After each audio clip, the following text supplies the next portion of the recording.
আমি তোকে নিয়ে এসেছি আমাকে মজা দেওয়ার জন্য, কিন্তু মজা দিতে পারলি না, নিজে মজা নিলি।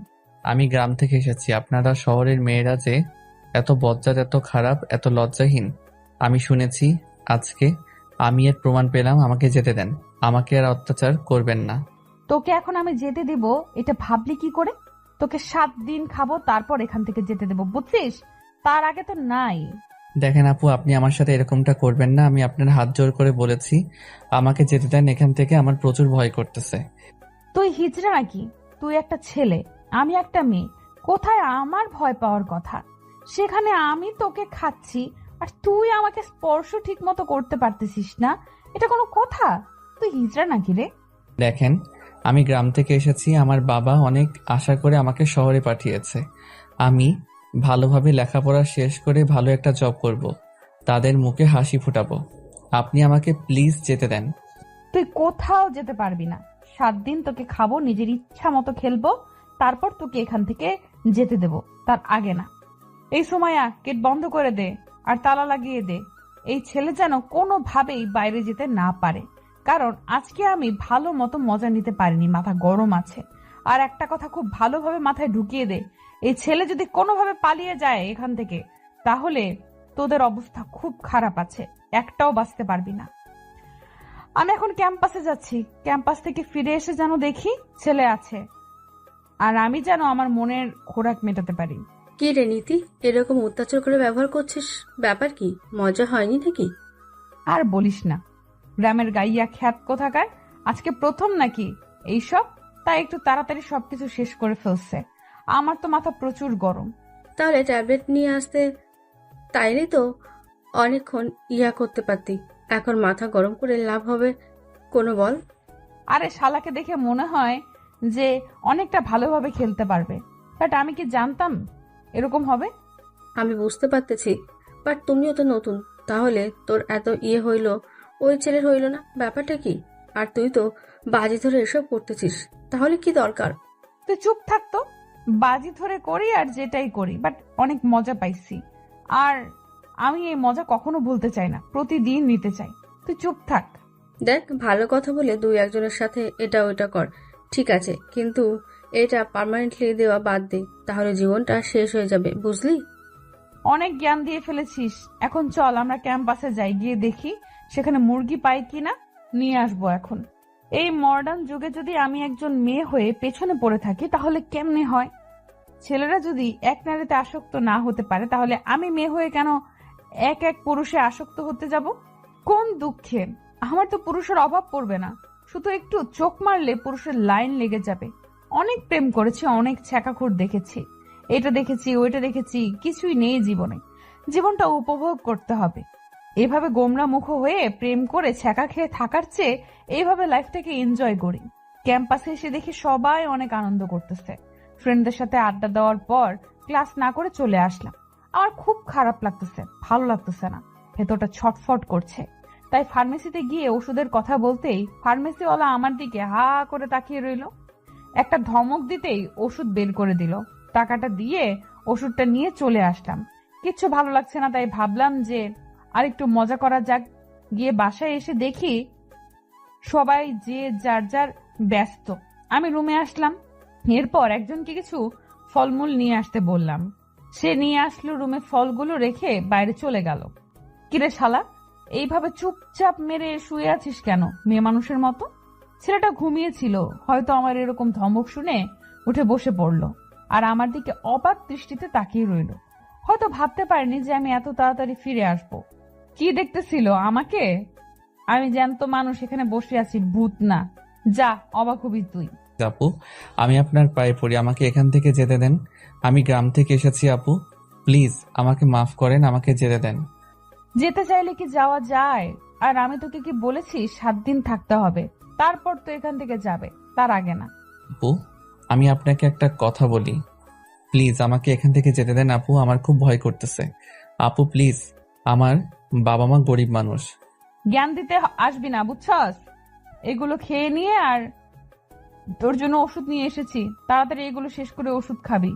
আমি তো একদম ঠিক আছি আপু, আমাকে ওষুধ খেতে হবে না, আমার তোর শরীর ঠিক আছে, আমাকে শুধু যেতে দিলেই হবে। তুই আর একবার যদি এখান থেকে চলে যাওয়ার কথা বলেছিস, তাহলে তোর আজকে এখন এই মুহূর্তে তোর জীবনের শেষ সময় হতে চলেছে। এখন তাহলে আমি তোকে খুন করে ফেলবো। আমার ধমক শুনে ছেলেটা বেশ অবাক হয়ে গেল। শহরের ছেলে হলে একটু হলেও সাহস দেখাতে পারতো, ছেলেটা গ্রামের, তাই তাকে ভয় দেখাতে খুব ভালোই লাগতেছে আমার। আর ছেলেটার আকুতি মিনতি দেখে অনেক মজা পাচ্ছি, অনেক এনজয় করতেছি। ছেলেটা কিভাবে কাপুরুষের মতো আমাকে হাত জোর করছে, আমার হাত ধরতেছে, পায়ে পড়তেছে, মজা পাচ্ছি আমি। প্রচুর ভয় দেখাতে পারছি। আর চুপচাপ একটা আপেল নিয়ে খেতে লাগলো, আমিও একটা খেতে লাগলাম। আমাকে একটু ওষুধ খাইতে হবে, আজ প্রচুর এনজয় করব। ছেলেটা খাচ্ছে আর আমার দিকে তাকিয়ে আছে, মনে হচ্ছে যে আমাকে ভূত দেখার মতো। আমিও আর ভয় দেখাইলাম, তেমন ভাবে শান্ত চোখে তার দিকে কিছুক্ষণ তাকিয়ে রইলাম। ছেলেটা একটু নির্ভয়ে খাওয়া দাওয়া শেষ করে আমি ছেলেটাকে জোরপূর্বক ওষুধ খাওয়াই দিলাম। খেতে চাচ্ছিল না, আর শিক্ষিত ছেলে তো দেখেই বুঝতে পেরেছিল সেটা কি। আচ্ছা, আপনি কেন আমার সাথে এরকম করতেছেন?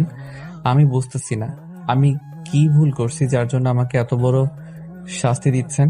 আপনি এত বড় পাপ কাজ করাচ্ছেন আমাকে দিয়ে। দেখ, আমিও প্রথমবার, আমারও মন চাচ্ছিল করার, তাই করতেছি। আর বিশ্বাস কর, প্রথমে যখন ওইটা করেছিলাম অনেক মজা পাইছি, তাই কিছু ভালো লাগতেছে না। এখন পুরো মজাটা আমাকে নিতে হবে, তাই। আমি 5 ওয়াক্ত নামাজ পড়ি, আমার দ্বারা অন্তত এসব বাজে কাজ করাবেন না প্লিজ। আমাকে এখান থেকে চলে যেতে দেন না। আর শহরে তো ছেলের অভাব নেই, তাদের থেকে একজনকে নিয়ে আসেন, ছেলেটাও মজা পাবে, আপনিও মজা পাবেন। প্লিজ আমাকে এই পাপ কাজ করাবেন না আর। তোকে যে আমার ভালো লেগে গেছে, এমন কিছু করার নেই। এই 7 দিন আমার সাথে থাকতে হবে, আর আমি এই 7 দিন তোর সাথেই থাকবো, তোর সাথে সব কিছু করবো, তো যা যা করতে পারিস। আপনার কখনোই ভালো হবে না, আমি বলে দিচ্ছি। আপনি কখনোই জীবনে সুখে থাকতে পারবেন না, কারণ আপনার স্বামীর হক আপনি বিয়ের আগে নষ্ট করে ফেলতেছেন। বিয়ে করে কি হবে? যখন ইচ্ছা করবে একটা ছেলেকে নিয়ে আসবো, আমি বিয়ে করব। আমাকে দেখে তোর কি মনে হয় আমি বিয়ে করব? না, যা ইচ্ছা তাই করেন, আমাকে এখান থেকে যেতে দেন প্লিজ। আমার অনেক কষ্ট হচ্ছে নিজেকে কন্ট্রোল করতে। তোকে কন্ট্রোল করতে কে বলেছে? আমি আছি না, চল এবার কাজ শুরু করা যাক। আমি বুঝতে পারতেছি, আর আমিও নিজেকে আর কন্ট্রোল করতে চাই না। ছেলেটাকে একটা নিয়ে নিজের মাঝে নিয়ে নিলাম, আরো ঠোঁটে আমার ঠোঁট দুটো ডুবিয়ে দিলাম। ছেলেটা ইচ্ছার বিরুদ্ধে আমার কাছে আসতে বাধ্য, কারণ তাকে আমি ওষুধ খাইয়ে দিয়েছি, আর ওষুধ খাওয়ার পর উত্তেজনাটা দ্বিগুণ বেড়ে যায়। তাই ছেলেটা বাধ্য হয়ে আমার কাজে সাড়াই দিচ্ছে, আর আমিও অনেক সুন্দরভাবে মজা নিচ্ছি। ছেলেটার একটা হাত আমার পেটের উপর রেখে আমি তার হাত ধরে আমার নাভির উপরে রেখে স্লাইড করে দিচ্ছি। প্রচুর মজা লাগতেছে। আসলে এই দৃষ্টিতে এত মজা শুধু বিবাহিত বান্ধবীদের কাছ থেকে শুনেছি, বাট আজকে তার বাস্তব রূপ। বিশ্বাস করেন, বিয়ে করে জীবনটা কষ্ট পাওয়ার থেকে এইভাবে এনজয় করা অনেক ভালো। সব বাধা বিপত্তি পেরিয়ে ছেলেটাকে একেবারে নিজের আপন করে নিলাম। কিছুক্ষণ পর আমি ছেলেটা আমাকে ছেড়ে দিতে যাচ্ছিল না। তার মানে ছেলেটা এখন তো আর বেস্ট মুডে আছে। আমি আমার বেস্ট ফ্রেন্ড ফিরে গেলাম, আর দুজনে অনেক মজা করলাম। আর কিছুক্ষণ বাদে দুজনে শুয়ে পড়লাম। আমি ছেলেটার বুকে মাথা রাখলাম, আর ছেলেটা কিছুক্ষণ পর আমাকে সরিয়ে দিয়ে অন্য সাইডে গিয়ে শুয়ে পড়লো। আপনি আমাকে দিয়ে আর কত জঘন্য কাজ করাবেন? আমি এরকম কোনো কিছু করতে চাই না, প্লিজ আমাকে যেতে দেন। তুই এত ভালো খেলতে পারিস, আর আমি তোকে ছেড়ে দেব সেটা কিভাবে ভাবলি? কখনোই না। আপনি বিশ্বাস করেন আমাকে এখন এখান থেকে যেতে হবে। আপনি যদি এখন যেতে না দেন তাহলে আমি নিজেকে শেষ করে ফেলবো। তাতে আমার কোনো কিছু যায় আসে না। তোর বাবা মাকে কে দেখবে? শুধু সেটা একবার ভেবে দেখো তো। টাকা দরকার, আমি তোকে টাকা দেব। আপনি কেন বুঝতে পারতেছেন না? কেন আমার সাথে এরকম করতেছেন? আমি 5 ওয়াক্ত নামাজ পড়ে এসব কাজ করতে পারবো না আমি। তোর এই দেমাগ যত বেশি দেখাবি তত বেশি দিন তোকে এখানে থাকতে হবে। তাই আমাকে দেমাগ দেখাতে আসবি না। আমি কি করলে এখান থেকে দ্রুত চলে যেতে পারবো 2-1 দিনের মধ্যে? আপনি বলেন, আপনার গোলামি করলে না কি করলে আমি সেটাই করব। আর বাট আমাকে 2 দিনের মধ্যে এখান থেকে যেতে দিতে হবে। তুই তো আমাকে ধমক দিচ্ছিস। বাহ, আমাকে হুমকি দিচ্ছিস? 2 দিনের মধ্যে যদি যেতে না দে তাহলে কি করবি শুনি? আমি কোনো ধুমকি বা হুমকি করতেছি না, আমি আপনার কাছে উপায় জানতে চাচ্ছি। আপনি আমাকে প্লিজ বলবেন এটা। এটার কোনো উপায় নাই, আর তোকে এখানে থাকতেই হবে 7 দিন। আর 7 দিন পর রেজাল্ট আসবে, তুই যাইতে পারবি কি না। মানে আপনি কি বোঝাতে চাচ্ছেন, কি বলতেছেন এসব? আমাকে 7 দিন পর যাইতে দিবেন না মানে কি বোঝাতে চাচ্ছেন? আপনি কি ঠিক আছেন না আপনার মাথা ঠিক আছে? আমাকে আমাকে এখন যেতে দিবেন এখান থেকে? চিল্লিয়ে কোনো লাভ নেই। তুই এই রুম থেকে বের হতে পারবি না, বুঝছিস? এখন তুই রুমে বন্দি থাক। আমি বাইরে যাচ্ছি, একটু পর আবার এসে দেখা হবে। ছেলেটাকে দেখে মায়া হচ্ছে, তাই সেখানে আর বেশিক্ষণ থাকতে পারলাম না। বেশিক্ষণ থাকলে আবার অতিরিক্ত মায়া লেগে যাবে, তার জন্য বাইরে চলে আসলাম। এত মায়াবী হলে তো চলবে না, নিজেকে কঠোর হতে হবে। বাইরে এসে সবাইকে যার যার কাজগুলো বুঝিয়ে দিলাম। আজকে কলেজেও যেতে ইচ্ছে করছে না, আর তাই আর গেলাম না কলেজে। কলেজ আমার বাবার, তাই আমার যখন খুশি আমি তখন যাই। কেউ আমাকে কিচ্ছু বলতে পারে না। আর আমার বাবা, আমি যেটা বলবো সেটা তো তাকে বিশ্বাস করতেই হবে, কারণ আমি তার বিশ্বাসটা সব সময় অর্জন করি। কিন্তু এই লাইনে প্রথমবার এসেছি, কেউ জানে না, শুধু 2-1টা ফ্রেন্ড জানে, বান্ধবী। কারণ ফ্রেন্ড সার্কেলকে যদি এসব না জানাই তাহলে একঘেয়েমি হয়ে যাবে, তাই তাদের কাছ থেকে একটু মজা পাওয়ার জন্য জানিয়েছি। শুনলাম তুই নাকি ইদানিং খুব খোরাক মেটাচ্ছিস নিজের। তোর কি হয়? দেখ দোস্ত, ছেলেটার জীবনটা নষ্ট করতে তুই পারিস না, তাই না? আমি একটা ছেলে, হয়তো ছেলের মর্মটা বুঝতে পারতেছি। তাহলে তুই চলে আয়, আমি ছেলেটাকে ছেড়ে দিচ্ছি, তোর সাথে কয়েকদিন এনজয় করি। তোর কি হয়েছে বল? তোর এত পরিবর্তন, তোর মাঝে তো আগের এরকম ছিল না, তাহলে হঠাৎ করে এত পরিবর্তন? আমি লাইফটাকে এনজয় করতে চাই, বুঝছিস? এরকম বোরিং লাইফ আমার ভালো লাগে না, তাই আমি লাইফটাকে এনজয় করতেছি। অন্যভাবেও কিন্তু লাইফটা এনজয় করা যায়, বুঝছিস দোস্ত? এভাবে না করলেও পারিস। আশিস একদম ঠিক কথা বলেছে, এইভাবে না করে অন্যভাবে করতে পারিস। আর বিয়ে কর, যদি এসব করে জীবনটা মজা দিতে চাস তাহলে বিয়ে কর, স্বামীর সাথে সবকিছু কর। আমি বিয়ে করব না, আমি এইভাবেই একটার পর একটা ছেলের সাথে মজা করব। তাতে ছেলেরাও মজা পাবে আর আমিও মজা পাইলাম। দেখ, তাহলে তোর জীবন কখনো সুখ আসবে না, বুঝেছিস? এমন এক সময় এমন ধোকা খাবি, সারা জীবন পস্তাবি। তাই বলতেছি, একটা সুন্দর ছেলে দেখে বিয়ে কর, তার সাথে সবকিছু করতে থাক। আঙ্কেলরাও খুশি, তুইও খুশি, আমরা সবাই খুশি। তোদের এইসব কথা না আমার একদম শুনতে ভালো লাগতেছে না। আমি এখন বাসায় যাচ্ছি, তোরা থাক। কথাটা বলে সেখান থেকে চলে আসলাম। ভালো লাগতেছে না ফ্রেন্ডদের সাথে আড্ডা দিতে। গেলাম কই একটু আমাকে নিয়ে মজা করবে, সেটা না করে তারা আমাকে জ্ঞান দিচ্ছে। এসব শুনতে ভালো লাগে কার? মাথা গরম হয়ে গেল। বাসায় চলে আসলাম। বাসায় এসে দেখি আব্বুকে দেখে তো আমি অবাক হয়ে গেলাম। আব্বু আবার এই সময় বাসায় কি করতেছে? ছেলেটাকে একবার দেখে ফেললে তো ঝামেলা দ্বিগুণ হয়ে যাবে। আমি কোনো কথা না বলে চুপচাপ সোজা গিয়ে আব্বুকে জড়িয়ে ধরলাম। তার খোঁজ খবর নিলাম, দেখলাম সে হাসি খুশি, সবকিছু আগের মতোই কথা বলতেছে। তার মানে এখনো আব্বু বুঝতে পারেনি। আমি তাড়াতাড়ি উপরে আসলাম। উপরে এসে দেখি ছেলেটা রুমের ভেতরে নাই। আমার তো এখন ভয় লাগা শুরু হয়ে গিয়েছে। আব্বু কি এ বিষয়ে কোনো কিছু শুনতে পেরেছে, তাই বাসায় এসেছে? নাকি সুমাইয়া আব্বুকে কিছু বলে দিয়েছে? মাথা কাজ করতেছে না, কি করব না করব। ছেলেটা গেল কোথায়? আঙ্কেল, আমার কাজগুলো শেষ হয়ে গিয়েছে, এখন কি আমি একটু যাইতে পারি? আরে বাবা, কি বলো? নাস্তা করব, তারপর রুমের ভেতরে যাও। তোমাকে দেখে মনে হচ্ছে কতক্ষণ থেকে কিছু খাও না, চোখ মুখ শুকিয়ে গিয়েছে। আমি ঠিক আছি, একটু আগে খাইলাম, এখন খাইতে ইচ্ছা করতেছে না, আমি একটু রুমে গিয়ে বিশ্রাম করি। আচ্ছা, তাহলে রুমে যাও। তোমার বউ রুমে পৌঁছে গিয়েছে অলরেডি, তোমাকে দেখতে না পেয়ে টেনশন করবে। রুমে গিয়ে দেখো কি করে। তেমন কোনো কিছু করবে না, হয়তো বিশ্রাম করতেছে। বাইরে থেকে আসলো, একটু ফ্রেশ হোক, আমি একটু পরেই যাই। তুমি আমার মাকে চেনো না, তাড়াতাড়ি রুমের ভিতরে যাও, না হলে আবার চিল্লাচিল্লি শুরু করবে। আঙ্কেল কি যে বলেন না, আমার সাথে কখনো খারাপ ব্যবহার করে না, আমি যেটা বলি সেটাই শুনে চলে। তাহলে তো ভালো হয়েছে, আমার মেয়েটা একটু সুবুদ্ধি হয়েছে। যাই হোক, তোমার মতো একটা ছেলেকে বিয়ে করেছে, আমি এটা শুনে অনেক খুশি হলাম, কারণ তুমি অনেক বোঝো। আরে আঙ্কেল, লজ্জা দিচ্ছেন কেন? যাই দেখি আপনার মেয়ে কি করে, তারপর আপনার সাথে এসে জমিয়ে আড্ডা দেব। কথাটা বলে রুমে আসলাম। আসলে আমি এখানে একটা মাস্টার মাইন্ড গেম খেলে ফেলেছি। উনি যখন বাইরে গিয়েছে, আমি একজন গার্ডকে অনুরোধ করে ওনার সম্পর্কে সবকিছু শুনেছি। মেয়েটা নাকি আগে অনেক ভালো ছিল, ভদ্র ছিল, কোনো ছেলে বন্ধু ছিল না। হঠাৎ করে নাকি তার পরিবর্তন হয়ে গিয়েছে, সেটা কেউ জানে না।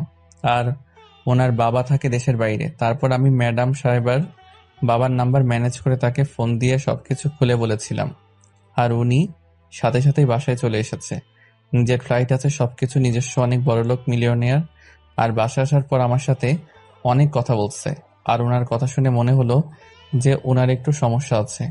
রুমের ভিতর প্রবেশ করে দেখি মেয়েটা বিছানার উপর শুয়ে আছে। এসে ড্রেস অবধি পরিবর্তন করেনি, যেমন অবস্থায় বাইরে থেকে এসেছে সে অবস্থায় বিছানায় শুয়ে আছে।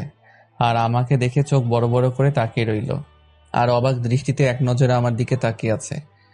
আর উঠে দাঁড়িয়ে পড়লো আমাকে দেখে, তারপর আমার কাছে এসে আমাকে ঠাস করে একটা থাপ্পড় মারলো। আমি কিছু না বলে চুপচাপ বিছানায় শুয়ে পড়লাম। আমার এরকম ব্যবহার দেখে উনি অবাকের উপর অবাক হচ্ছে, তাতে আমার কি? আমি চুপচাপ বিছানায় শুয়ে কাঁথা গায়ে দিলাম। কি হলো? কিছু করতেছেন না যে? অনেকক্ষণ তো হলো। রুমের ভেতর আসলাম, শুরু করেন। ছোট লোকের বাচ্চা, তুই কোথায় গেছিস? আর তোকে আমি রুমের ভেতর থাকতে বলেছি, রুমের বাইরে যেতে বলেছি তোকে আমি? আসলে ম্যাডাম, গোসল করে একটু বাইরে গিয়েছিলাম। কুত্তার বাচ্চা, আমি তোকে বলেছিলাম যে তুই রুমের বাইরে বের হবি না। তার মানে তুই রুমের ভেতরে থাকবি। রুমের বাইরে যাওয়া নিষেধ ছিল তো, তাই না? দেখেন ম্যাডাম, আমাকে অন্তত কোনো পশু পাখির বাচ্চা বলে তুলনা করবেন না। আমি একজন মানুষের বাচ্চা, মানুষের মতো গালি দেন। তোর সাহস বেড়ে গিয়েছে, তুই মুখের উপর তর্ক করছিস, তাই না? কুত্তার বাচ্চা, তুই যদি আর একটা তর্ক করেছিস আমার সাথে না। আপনার বাবা কিন্তু বাসায় আছে, তাই আমি চাচ্ছি না এখানে চিল্লাচিল্লি করতে। আপনার বাবা শুনলে আপনার কিছু থাকবে না। তার মানে তুই আমার বাবার সাথে কথা বলেছিস আর এইসব কিছু বলেছিস নাকি কুত্তার বাচ্চা?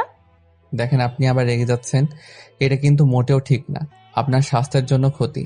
আপনি প্লিজ নিজেকে শান্ত করুন, কন্ট্রোল করুন, আর ফ্রেশ হয়ে এসে বসেন, সবকিছু বলতেছি। তোকে আমি খেয়ে ফেলবো, এক্ষুনি বল কি কথা হয়েছে আমার বাবার সাথে তোর? আর তুই আমার বাবার সাথে কথা বলার স্পর্ধা দেখিয়েছিস কি হিসাবে? তোকে আমি খুন করে ফেলবো। আপনার ভালোর জন্য আমি ওনার সাথে কথা বলেছি। এখন যদি আপনি আপনার ভালোটা বুঝতে না পারেন, তাহলে তো আমার কোনো কিছু যায় আসে না। আমি এখান থেকে চলে যাচ্ছি। এখন কিন্তু আমি চাইলে চলে যেতে পারবো। আপনি আমার কোনো কিছু করতে পারবেন না, ভেবে দেখেন। এখন বল কি করতে হবে, আর তুই আমার বাবার সাথে কি কথা বলেছিস?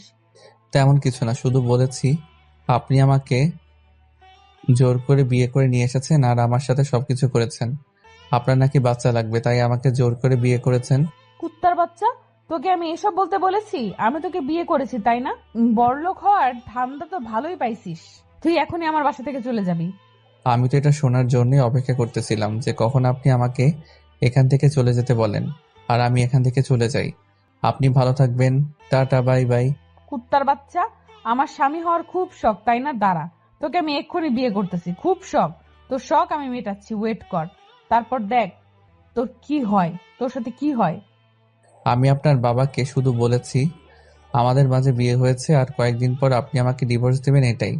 তাছাড়া আমি আপনার বাবার সাথে আর কোনো কথা বলিনি। আপনি আমাকে প্লিজ এখান থেকে যেতে দেন, না হলে আমি সিন ক্রিয়েট করতে বাধ্য হব। তুই হয়তো জানিস না, আমি আমার বাবার কাছে যেটা চাই তিনি সেটা আমাকে যে কোনো মূল্যে এনে দেয়। যদি কাউকে খুন করা লাগে সেটাও করে ফেলায়, বুঝছিস? তাতে আমার কি হয়েছে? এখন আমি এখান থেকে চলে যাব। সব থেকে বড় কথা, কারণ আপনাদের মতো বড়লোক মানুষের কাছে আমাদের কোনো গরিব মানুষের মূল্য নেই।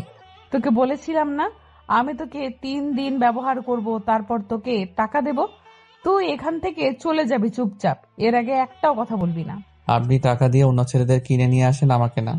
আমি এখন এখান থেকে চলে যাব। রক্তিমকে মিতু আর কোনো কথা বলতে দিল না। রক্তিমকে এক ধাক্কা দিয়ে বিছানার উপর শুইয়ে দিল।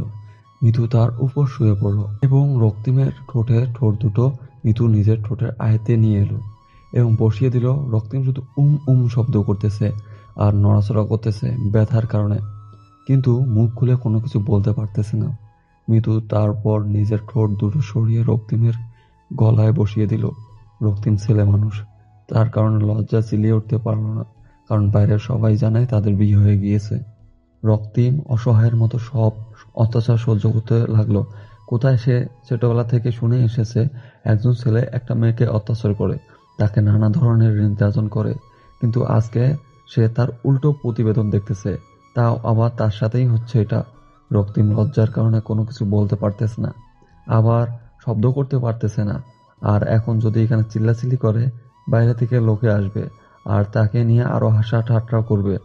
আর এদিকে মিতু তার চাহিদা মেটানোর জন্য ব্যস্ত হয়ে গেল। আর একটু পর রক্তিম নিজেকে আর কন্ট্রোল করতে পারল না, পাগল হয়ে গেল মিতুর ভালোবাসায়। আর মিতুর ফিগারে বেশ কিছুক্ষণ পর রক্তিমকে ছেড়ে দিয়ে মিতু আবার এক সাইডে শুয়ে পড়ে। আর রক্তিম এর দিকে মায়াবী দৃষ্টিতে তাকিয়ে রইল। মিতু নিজেই জানে না কেন এরকম করতেছে। কেন আপনি এরকম করতেছেন? কেন নিজের জীবনটা এইভাবে শেষ করতে চান বলেন তো আমাকে? জ্ঞান দিতে আসবি না। আমার যেটা খুশি আমি সেটাই করব। তুই চুপচাপ, আমি যেটা বলবো সেটাই করবি। আপনার কিন্তু বোঝার বয়স হয়েছে, এসব করা কিন্তু মোটেও ঠিক হচ্ছে না। আমরা মুসলিম, আমাদের পরপরই হিসাব দিতে হবে। আপনি প্লিজ একটা বিয়ে করেন আর বৈধভাবে এসব করেন, অনেক মজা পাবেন। এখন চুপচাপ এখানে ঘুমিয়ে থাক, আমাকে ঘুমাতে দে, ঘুম পাচ্ছে আমার। আর কোনো কথা বলতে চাই না আমি। প্লিজ আমাকে এখান থেকে চলে যেতে দেন, আমার ভালো লাগতেছে না, আমার দম বন্ধ হয়ে আসতেছে। আমি কখনো এরকম রুমে বন্দি হয়ে থাকিনি। এখন আমার ঘুম পাচ্ছে, একদম ডিস্টার্ব করবি না। ঘুম থেকে উঠে তোকে নিয়ে করতে বাইরে যাব, রাতে সাহস করে দেখাবো, অনেক মজা পাবি। এখন চুপচাপ ঘুমিয়ে পড়। কেন আপনি আমার সাথে এরকম অত্যাচারমূলক ব্যবহার করতেছেন? আমি কি ভুল করেছি? আমি শহরে এসেছি পড়াশোনা করার জন্য। তোকে পড়াশোনা করতে কে বারণ করেছে শুনি? তুই পড়াশোনা কর, বাট আমার সাথে তোকে থাকতে হবে। আমি এখন আমার ক্যাম্পাসটা পছন্দ করে দেখতে পেলাম না, আর আপনি বলতেছেন আমি পড়াশোনা করব? আমি প্রথম দিন এসে কত ইচ্ছা ছিল যে আমি সবার সাথে পরিচয় হব, নতুন শহরে এসেছি, নতুন ভার্সিটি, নতুন ক্যাম্পাস, অনেক জমি আড্ডা দেব, কিন্তু আপনি আমার সবকিছু ধূলিসাৎ করে দিলেন। আচ্ছা, তোকে আমি কালকে তোর ক্যাম্পাসে নিয়ে যাব। এখন বল, কারমাইকেল কলেজ নাকি বেগম রোকেয়া বিশ্ববিদ্যালয়ে আছিস তুই? আমি বেগম রোকেয়া বিশ্ববিদ্যালয় ইকোনমিক ডিপার্টমেন্টের। আচ্ছা, তাহলে এখন চুপচাপ আমাকে ঘুমাতে দে। আর তুই না ঘুমালে যা খুশি তাই কর, কিন্তু রুম থেকে বেরিয়ে যাবি না, রাতে ঘুরতে যাব। আমার ভালো লাগতেছে না কিছু, আমাকে এখান থেকে যেতে দিচ্ছেন না। কিসের জন্য? আমি এবার কিন্তু কান্না করব। তোর যা ইচ্ছা তুই তাই করতে পারিস, আমি তোকে কিছু বলতেছি না। তোর ইচ্ছা, কিন্তু রুম থেকে বেরিয়ে যাবি না। কথাটা বলে মিতু ঘুমিয়ে পড়ার ভান করে শুয়ে রইল। আর মিতুর একটু ক্লান্তি লাগতাছে, তার জন্য সে একটু ঘুমানোর চেষ্টা করতেছে। আর এদিকে রক্তিম বেচারা কি করবে না করবে বুঝতেই পারতেছে না। মিতুকে বোঝানোর চেষ্টা করতেছে, কিন্তু মিতু কোনোভাবেই বোঝার চেষ্টা করতেছে না। তারপর রক্তিম চুপচাপ চোখ দুটো বন্ধ করে ভাবতে লাগলো। তার বাবা মার স্বপ্ন, তার ইচ্ছা সবকিছু শেষ হয়ে যাচ্ছে দিনের পর দিন।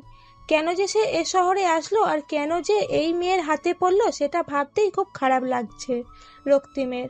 রক্তিম সাদামাটা একটা ছেলে, গ্রাম থেকে এসেছে, শহরে কিছু বোঝে না, আর হুট করে এসে মিতুর পাল্লায় পড়ে সবকিছু তার ওলটপালট হয়ে যাচ্ছে। এসব ভাবতে ভাবতে রক্তিম আর মিতু দুজনেই ঘুমিয়ে পড়েছে। তারা নিজেই বুঝতে পারেনি আজ সন্ধ্যা সময় আশিস আর সোমাইয়া দুজনে ক্যাম্পাসে আড্ডা দেওয়ার জন্য বেরিয়ে পড়েছে। তারা দুজনে মিতুকে অনেকবার ফোন করেছিল, কিন্তু আমি তোর ফোন করব, কিন্তু আমি তোর ফোন ধরবে কি মিতু ঘুমিয়ে পড়েছে, তাই তারা বিরক্ত হয়ে আমাকে ফোন দেওয়া অফ করে দিল। সুমাইয়া এবং আশিস দুজনে ক্যাম্পাসে হাঁটাহাঁটি করে আড্ডা দিচ্ছে। আজকে তাদের অনেক খারাপ লাগছে, কারণ এখানে যদি মিতু থাকতো তাহলে তাদের সাথে কত মজা হতো, কিন্তু মিতুকে ছাড়া তারা দুজন যেন প্রাণহীন একটা মানবের মতো।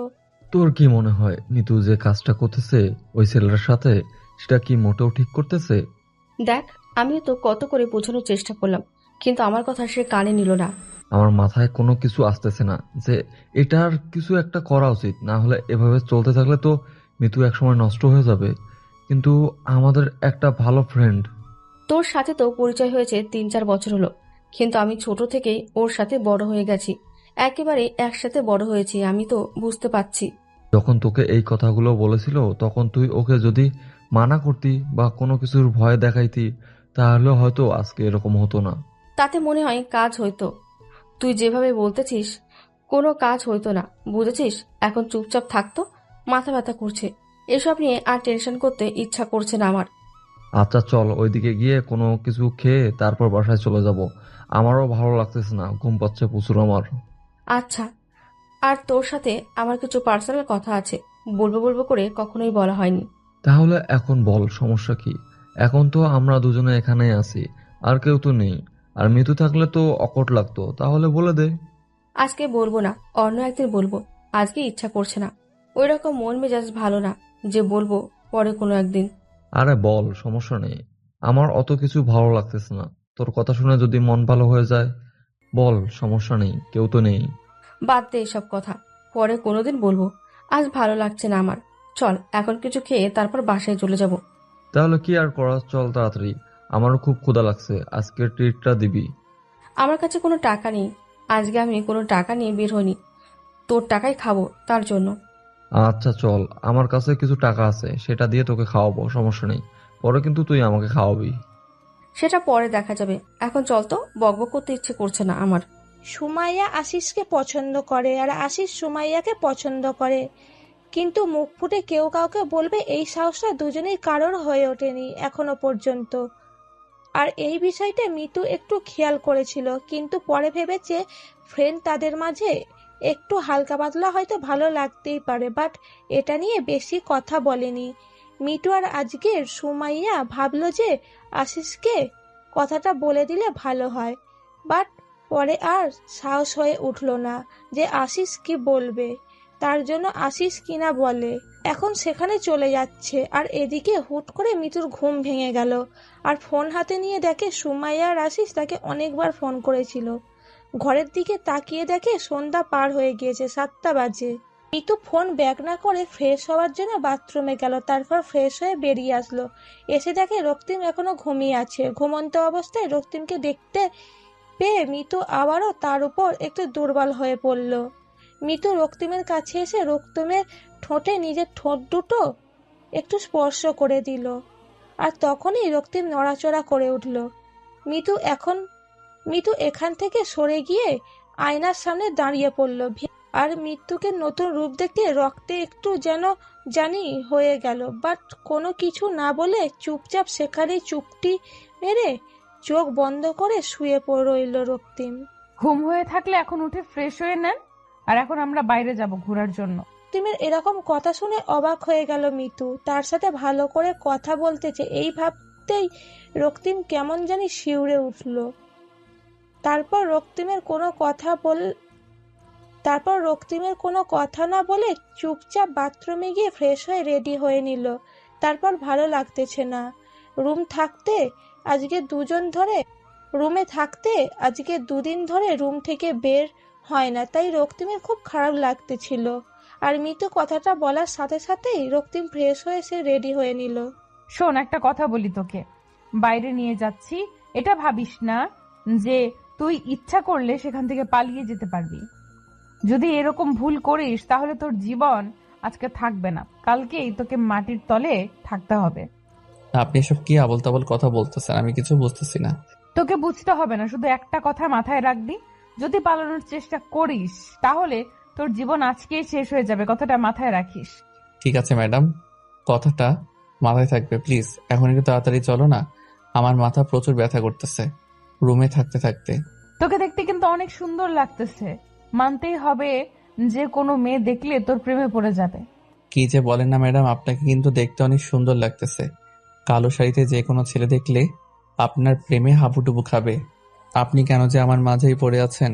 তোকে আর চাপা মারতে হবে না, বুঝছিস? এখন চুপচাপ বাইরে গিয়ে অপেক্ষা কর, আমি যাচ্ছি।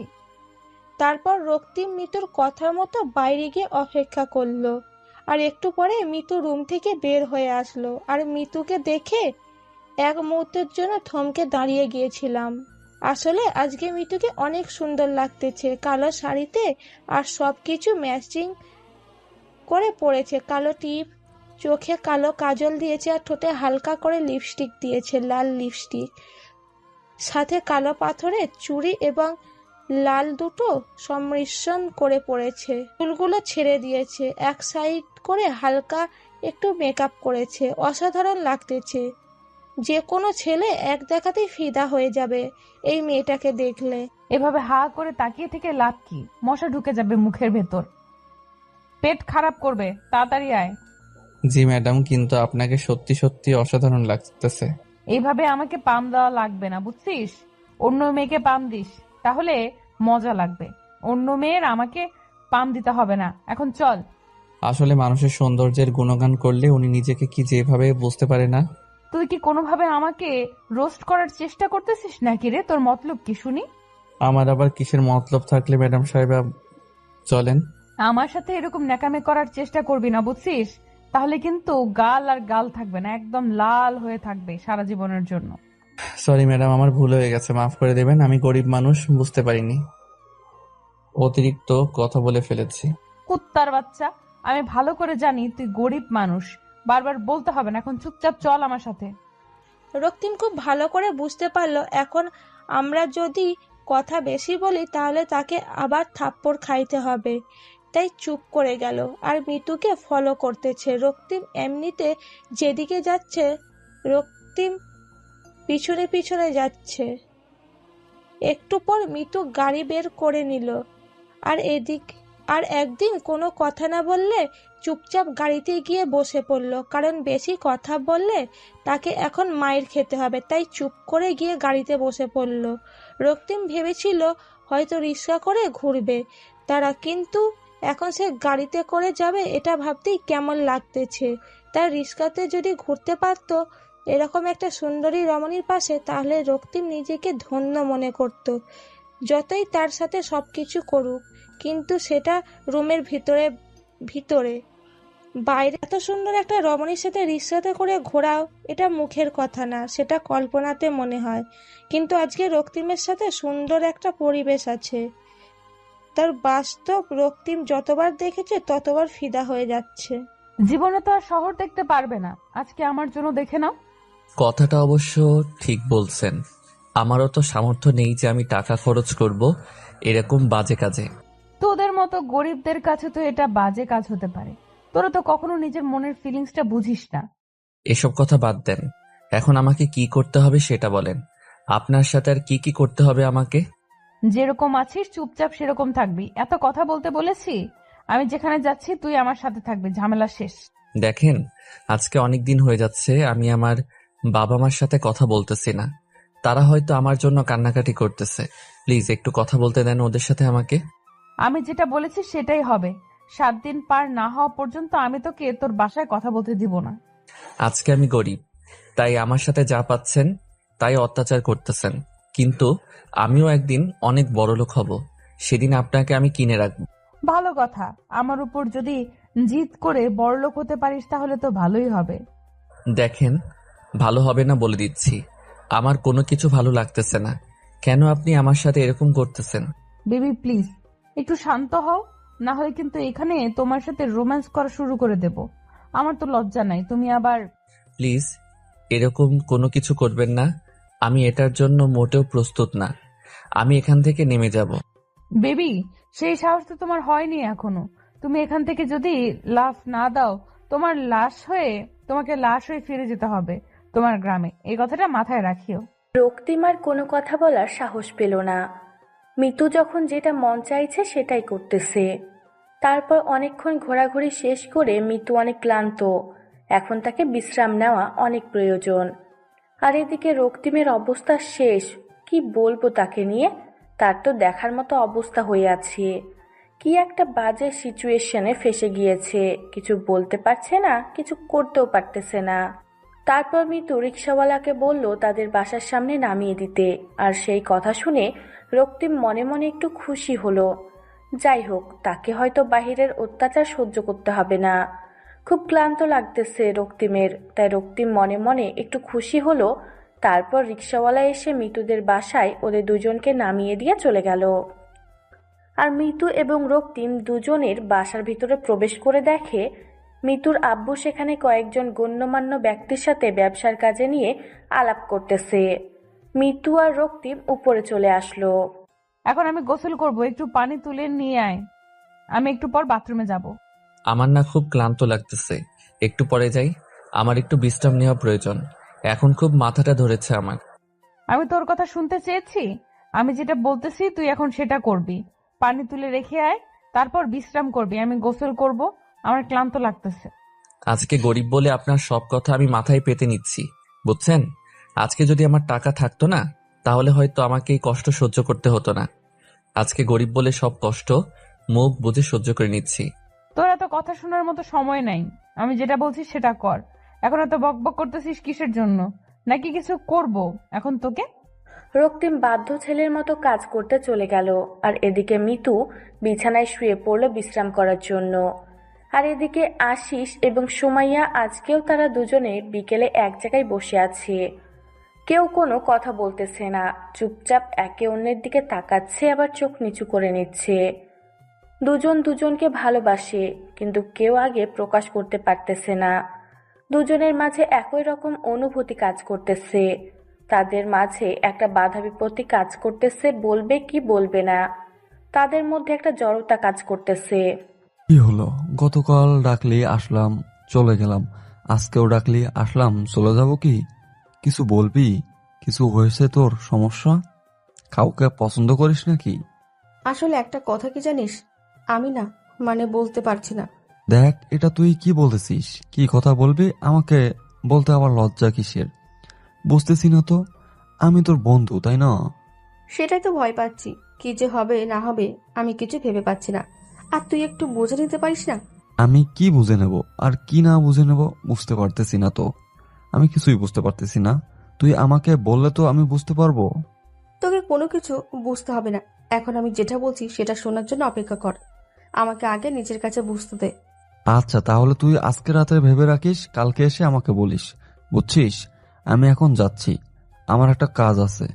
কোনো মেয়ের দেখা করতে যাবি নাকি? এত তাড়া দিচ্ছিস, ব্যাপার কি? আসলে ফেসবুকে একটা মেয়ের সাথে পরিচয় হয়েছে, আজকে নাকি ক্যাম্পাসে আসবে আমাদের। ওর সাথে একটু দেখা করতাম আর কি। কি বলতেছিস? কোন মেয়ে, আর কোথায় বাড়ি, আর কোন ক্লাসে পড়ে? তোর সাথে দেখা করবি কিসের জন্য? আমি কি জানি? আমাকে বললো দেখা করার কথা।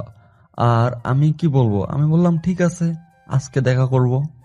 এবার সুমাইয়া অনেকটা ভয় পেয়ে গেল, না জানি আশিস আবার ওই মেয়ের প্রেমে হাবুডুবু খায়, না তো আবার ওই মেয়ে আবার আশিসকে পছন্দ করে। সুমাইয়া কিছুই ভাবতে পারতেছে না। এবার আশিসকে না বলে দিলে যদি আশিস আবার অন্য কারো হয়ে যায়, সুমাইয়া জীবনে নিজেকে ক্ষমা করতে পারবে না, কারণ এতটা ভালোবাসায় আশিসকে। সুমাইয়া সেই প্রথম থেকে পছন্দ করত, কিন্তু কখনো বলতে পারেনি। আজকে যদি না বলে, যদি আশিস অন্য কারো হয়ে যায়, সুমাইয়া সারা জীবন কান্না করবে। সেজন্য তার থেকে এখন তাকে সাহস করে বলতেই হবে। আশিস, আমি তোকে ভালোবাসি। আমি জানি তুই আমাকে ভালোবাসিস, তোর মুখ থেকে এই কথাটা শোনার জন্য একটু মিথ্যা বললাম। আমি কোনো মেয়ের সাথে দেখা করতে যাচ্ছি না, ফেসবুকে কোনো মেয়ের সাথে আমি কথা বলি না। খুত্তা, তুই আমাকে আগে বলবি না? আমি তো ভয় পেয়ে গেছিলাম, যদি অন্য কোনো মেয়ে তোর জীবনে আসে আমি নিজেকে কন্ট্রোল করতে পারবো না। কতদিন ধরে এই ভালো লাগা ভালোবাসা শুরু হলো? আর কেমনে কি আমার মতো এত বাজে একটা ছেলেকে কেমনে ভালোবাসতে পারলি তুই? বাজে তাই ভালোবাসি, ভালো হলেই ভালোবাসতাম না, বুঝছিস? ডায়লগ মাইরি। এখন চল তাহলে, আমাকে কিছু খাওয়াবি তুই। কুত্তা, ফকিরের মতো কথা বলিস না তো। এখন চল, তুই আমাকে খাওয়াবি। আমি তো প্রতিদিন তোকে খাওয়াই, তাই না? এখন থেকে তোকে আরো বেশি খাওয়াতে হবে, কারণ আমি বেকার, আমার কোনো চাকরি নেই, কোনো কিচ্ছু নেই। আর তোর বাপের অনেক টাকা আছে, বুঝছিস? তো সেই টাকা থেকে আমাকে এখন থেকে কিছু খাওয়াতে পারিস। দেখ, ভালো হবে না বলে দিচ্ছি, আমাকে নিয়ে এভাবে মজা করবি না। এখন তো একটা জবের জন্য ট্রাই কর, বিয়ে করব। আজকে প্রপোজ করলি, আজকে বিয়ের কথা বলতেছিস? দু একদিন প্রেম তো করতে দিবি, তাই না? আমি নিতুর মতো বেহায়া না যে ভালোবাসি আর বিয়ের আগে সবকিছু শেষ করলাম, বিয়ের পর কোনো মজা পাইলাম না। আমি সেটা চাই না। আমি চাই বিয়ের পর তোর সাথে সব ধরনের আমি মজা করতে। আচ্ছা হইছে, এখন আর রাগ দেখাতে হবে না। আমি একটা জবের জন্য অ্যাপ্লাই করছি অলরেডি, দেখি কি হয়। আমাকে কখনো ছেড়ে যাবি না তো? কারণ হয়তো আমি মেয়েটা একটু আনরোমান্টিক, বাট চাইলেও ছেড়ে দিতে পারবো না, কারণ আমিও অনেক আগে থেকে তোকে পছন্দ করতাম, বাট কখনো বলতাম না। আমি জানি তুই আমাকে পছন্দ করিস, আমি চাইছিলাম তুই আগে আমাকে বল। কুত্তা কোথাকার, তুই বলে এতদিন কি হয়তো, এতদিনে হয়তো আমরা বিয়ে করে ফেলতে পারতাম, তাই না? তার জন্যই তো একটু জবের জন্য দৌড়াদৌড়ি করতেছি, কাউকে বলিনি, আজকে তোকে বললাম। এবার হয়তো চাকরিটা হয়ে যাবে, কারণ এবার অনেক ভালোভাবে সবকিছু রেডি করে নিয়েছি। তারপরও তারা দুজন খুনসুটি গল্প করতে করতে একটা রেস্টুরেন্টে চলে আসলো।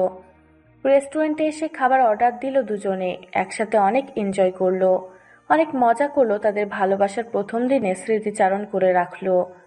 আর এদিকে মিতু এবং রক্তিম দুজনেই একদম ফ্রেশ হয়ে মিতু শুয়ে আছে বিছানায়, রক্তিম সোফার ওপর শুয়ে আছে, কেউ কারোর সাথে কোনো কথা বলতেছে না। দুজনেই মোবাইল ঘাটাঘাটি করতেছে। রক্তিমের কাছে মোবাইল আছে ঠিকই, কিন্তু সিম কার্ড খুলে নিয়েছে মিতু, কারোর সাথে যেন যোগাযোগ করতে না পারে তার জন্য। কিরে, কোন মেয়ের সাথে চ্যাটিং করতেছিস এত মন দিয়ে? আর মুচকি মুচকি হাসি দিচ্ছিস, ব্যাপার কি? আসলে আমার স্কুল লাইফের বেস্ট ফ্রেন্ডের সাথে কথা বলতেছি। অনেক ভালো সম্পর্ক ছিল আমাদের। আমার বাসায় আছিস, আমার খাচ্ছিস, আমার পড়ছিস, আমার টাকায় ঘুরছিস, আর অন্য মেয়ের সাথে কথা বলবি কিসের জন্য? বলছি না এই 7 দিন কারোর সাথে কথা বলতে পারবি না তুই? মেয়েটার বিয়ে হয়ে গিয়েছে, তার সংসার জীবনের কিছু কথা আমার সাথে শেয়ার করতেছে। আমি তার সাথে প্রেম করতেছি না, বুঝেছেন? অন্যের সংসার জীবনের কথা শুনে তুই কি করবি? তুই কি তার সংসারে গিয়ে কাজ করে দিবি? আপনার মাঝে কোনো মনুষ্যত্ব আমি দেখতে পাচ্ছি না, বুঝতে পারছেন? আপনি কখনো মানুষ হতে পারবেন না। কুত্তার বাচ্চা, তোর কত বড় সাহস তুই আমাকে বলতেছিস আমি কখনো মানুষ হতে পারবো না? আমার বান্ধবীর সাথে আমি কথা বলতেছি, তার সংসার জীবন নিয়ে, তার সুখ দুঃখের কথাগুলো আমি শুনতেছি। তার হালকা লাগবে, কারণ সে আমার সাথে সব কথা শেয়ার করে। যা, ওর স্বামীর কাছে যা, তুই যা ওর স্বামীর সাথে সংসার কর। হয়তো আপনি কারো ভালো বন্ধু হতে পারেননি, তার জন্য আপনারই ভুল ধারণাটা, বুঝছেন? যদি সত্যি আপনি কারো ভালো বান্ধবী হতে পারতেন, তাহলে আপনার এই ভুল ধারণাটা থাকতো না। আজকে তো খুব বড় বড় কথা বলেছিস, ব্যাপার কি তোর? তোকে কি আমি এখন পিটাবো? আঙ্কেল কিন্তু বাসায় আছে, বুঝছেন? আর সাথে মেহমান আছে। আমি চাই না এখন কোনো সিন ক্রিয়েট করতে। তোকে এখন কোনো কিছুই বলবো না, রাত হোক তারপর দেখ আজকে তোকে আমি কি মজাই না দেখাই। তোকে যে কি পরিমাণ অত্যাচার করব আজকে। আপনি কত ছোট মনের মানুষ, বুঝছেন? আপনাকে আমি না দেখলে বুঝতেই পারতাম না। আমার মতো একটা গরিব ছেলেকে তুলে নিয়ে এসে তার সাথে সবকিছুই করতেছেন। আপনি যদি ভালো মনের মানুষ হতেন, তাহলে এগুলো থেকে অনেকটা দূরে থাকতেন। আপনার যদি এসব করার ইচ্ছা থাকে, আপনার একটা মনের মানুষকে বিয়ে করেন, তার সাথে সারা জীবন সময় কাটান।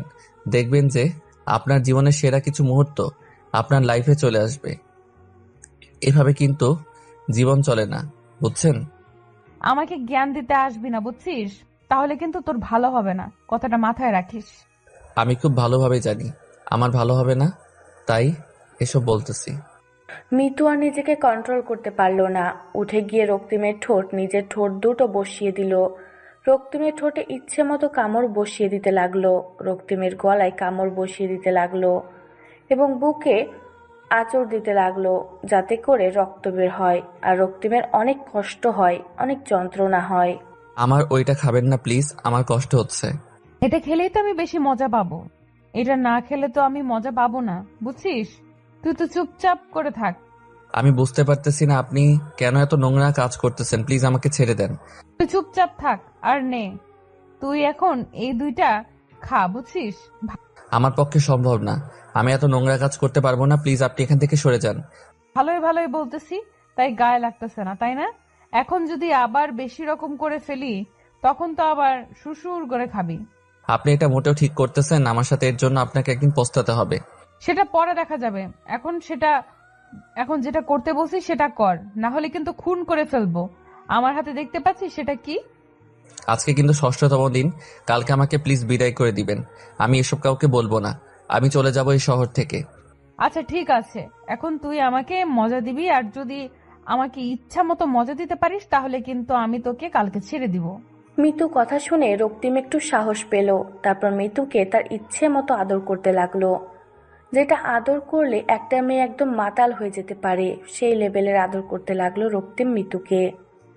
মিতু অনেক মজা পাচ্ছে, তার ইচ্ছে করতেছে এখানে এসে হারিয়ে যেতে, এই সুখ থেকে যেন কখনো ফিরে না আসে। বেশ কিছুক্ষণ এভাবে তাদের রোমান্টিক মুহূর্ত পার করার পর রক্তিম মিতুকে ছেড়ে দিয়ে এক সাইডে গিয়ে বসে পড়ল আর চিন্তা করতে লাগলো যে কেন সে এত ভুল কাজ করতেছে। অনেক মজা হয়েছে জানিস, অনেক অনেক। আচ্ছা, তাহলে এখন আমি একটু বাইরে যাব, আমার কিছু ভালো লাগতেছে না। তারপর কালকে আমাকে প্লিজ যেতে দিয়েন। সেটা কালকে দেখা যাবে, আর এখন কোথাও বাইরে যাওয়া যাবে না তোর। আপনি কিন্তু আমাকে কথা দিয়েছেন, আর কথা দিয়ে প্লিজ অন্তত কথাটা রাখবেন আপনি। তুই কি আমাকে বিয়ে করবি? তাহলে আজকে তো নিয়ে খোঁজ খবর নিতে পারে, এটাই স্বাভাবিক। এখন যদি তার ভুলের কারণে তার বাবা মার জীবন হারাতে হয় আর তাকে বেঁচে থাকতে হয়, সে কখনোই পারবে না। তার বাবা মাকে ছাড়া বেঁচে থাকতে, তাই রক্তিমের ইচ্ছার বিরুদ্ধে গিয়ে গোসল করে ফ্রেশ হয়ে রেডি হতে লাগলো। আর এদিকে মিতু গোসল করে বউয়ের সাজে সাজতে লাগলো। সবাই জিজ্ঞেস করতেছে যে কেন এত সাজুগুজু করতেছে। বলতেছে সে এমনিতেই ঘুরতে যাবে। সবাইকে তো আগে থেকেই বলা আছে যে এই ছেলের সাথে কিছুদিন টাইম পাস করবে, তারপর ছেড়ে দিবে। কিন্তু তার আব্বু জানে তারা বিয়ে করেছে। এদিকে আশিস এবং সুমাইয়া দুজনে আজকে সকাল সকাল ঘুরতে বের হয়ে গিয়েছে। গতকাল তাদের সুন্দর একটা রিলেশনশিপ শুরু হয়ে গিয়েছে, তাই সকাল সকাল আজকে দুজনে অনেক সুন্দরভাবে সাজগোজ করে বেরিয়ে পড়েছে সারাদিন ঘোরাঘুরি করার জন্য, একে অন্যকে সময় দেওয়ার জন্য। সুমাইয়া চুপ থাকতে থাকতে এখন তার খুব খারাপ লাগতেছে। আর এদিকে আশিস চুপচাপ শুধু শহরটা দেখে যাচ্ছে আর ভাবতেছে কখন চাকরিটা হয়ে যাবে তার। কি হলো, এইভাবে চুপ করে আছিস যে? ব্যাপার কি? কোনো কথা বলছিস না? মন খারাপ? আরে না, মন খারাপ হবে কিসের জন্য? এমনি ভাবতেছি আর কি। সেই ভাবাটা কি নিয়ে বুঝতেছি না তো। এরকম মুখ গোমরা করে বসে আছিস ঘুরতে বের হয়ে। ভালো লাগতেছে না কিছু। জবটা যে কবে হবে আর কবে যে তোকে নিজের করে নিতে পারবো সেটাই কল্পনা করতেছি। এত অধৈর্য হচ্ছিস কিসের জন্য? ধৈর্য ধর, আমি তো আছি, তোকে ছাড়া কোথাও যাব না। যদি মরেও যাই, বুঝেছিস? বাস্তবতাটা কিন্তু অন্যরকম, বুঝছিস? আমি যদি কোনো কিছু করতে না পারি তোকে কখনোই নিজের করে নিতে পারবো না, কারণ তোর বাবা অনেক বড় লোক আর আমি গরিব ঘরের একটা ছেলে। আমার বাবা মোটেও এইরকম না। আর তার থেকে বড় কথা হচ্ছে, তুই যদি নিজেকে আর কখনো গরিব বলেছিস, তাহলে তোকে আমি ছেড়ে কথা বলবো না। আচ্ছা, এসব বাদ দে। আর তোকে দেখতে কিন্তু আজকে অনেক সুন্দর লাগতেছে। আমার ইচ্ছা করতেছে তোকে গভীরভাবে একটু ভালোবাসতে। এত রোমান্টিক মুড কিন্তু ভালো না, বুঝতেছেন মিস্টার? আনরোমান্টিক হয়ে আর কতদিন থাকবে শুনি মিসেস? সময় বলে দেবে কে আনরোমান্টিক আর কে রোমান্টিক, বুঝেছেন? সময় হোক, তারপর দেখিয়ে দেব। ও আচ্ছা, তাই নাকি? আপনার সেই সময়টা কবে আসবে শুনি? যখন আমার সময়টা আসবে না, তখন দেখা যাবে আপনি অনেক ব্যস্ত হয়ে যাবেন। তাই বলতেছি, এখন এই সময়টা না হয় কাজে লাগিয়ে নেই। চলেন গিয়ে কোথাও বসি। অনেক ফাজলামি হয়েছে, এখন নামো, রেস্টুরেন্টে কিছু খাওয়া দাওয়া করি, ক্ষুধা লাগছে। আর এরকম আনরোমান্টিক মুডে থাকা বাদ দিয়ে একটু নর্মাল হও, বুঝেছো? পাশে যদি এরকম একটা সুন্দরী রমণী থাকে তাহলে কি নর্মাল হয়ে থাকা যায়? এরকম কাব্যিক কথা বাদ দেন, বাস্তবতায় ফিরে আসেন, বুঝছেন? এখন এখানে অনেক মানুষজন আছে। আচ্ছা, আমার পোড়া কপাল, কি আর করার তাহলে? আর কি করব, চুপ করে থাকি। সুমাইয়া মুচকি হাসি দিয়ে রিক্সা থেকে নেমে পড়ল। আর এদিকে আশিস সে রিক্সা থেকে নেমে সুমাইয়ার হাতে হাত রেখে দুজনে রেস্টুরেন্টের ভিতরে চলে গেল। গিয়ে বসলো আর ওয়েটারকে অর্ডার দিল। দেওয়ার পর তারা দুজনে বসে খুনসুটি করতেছে।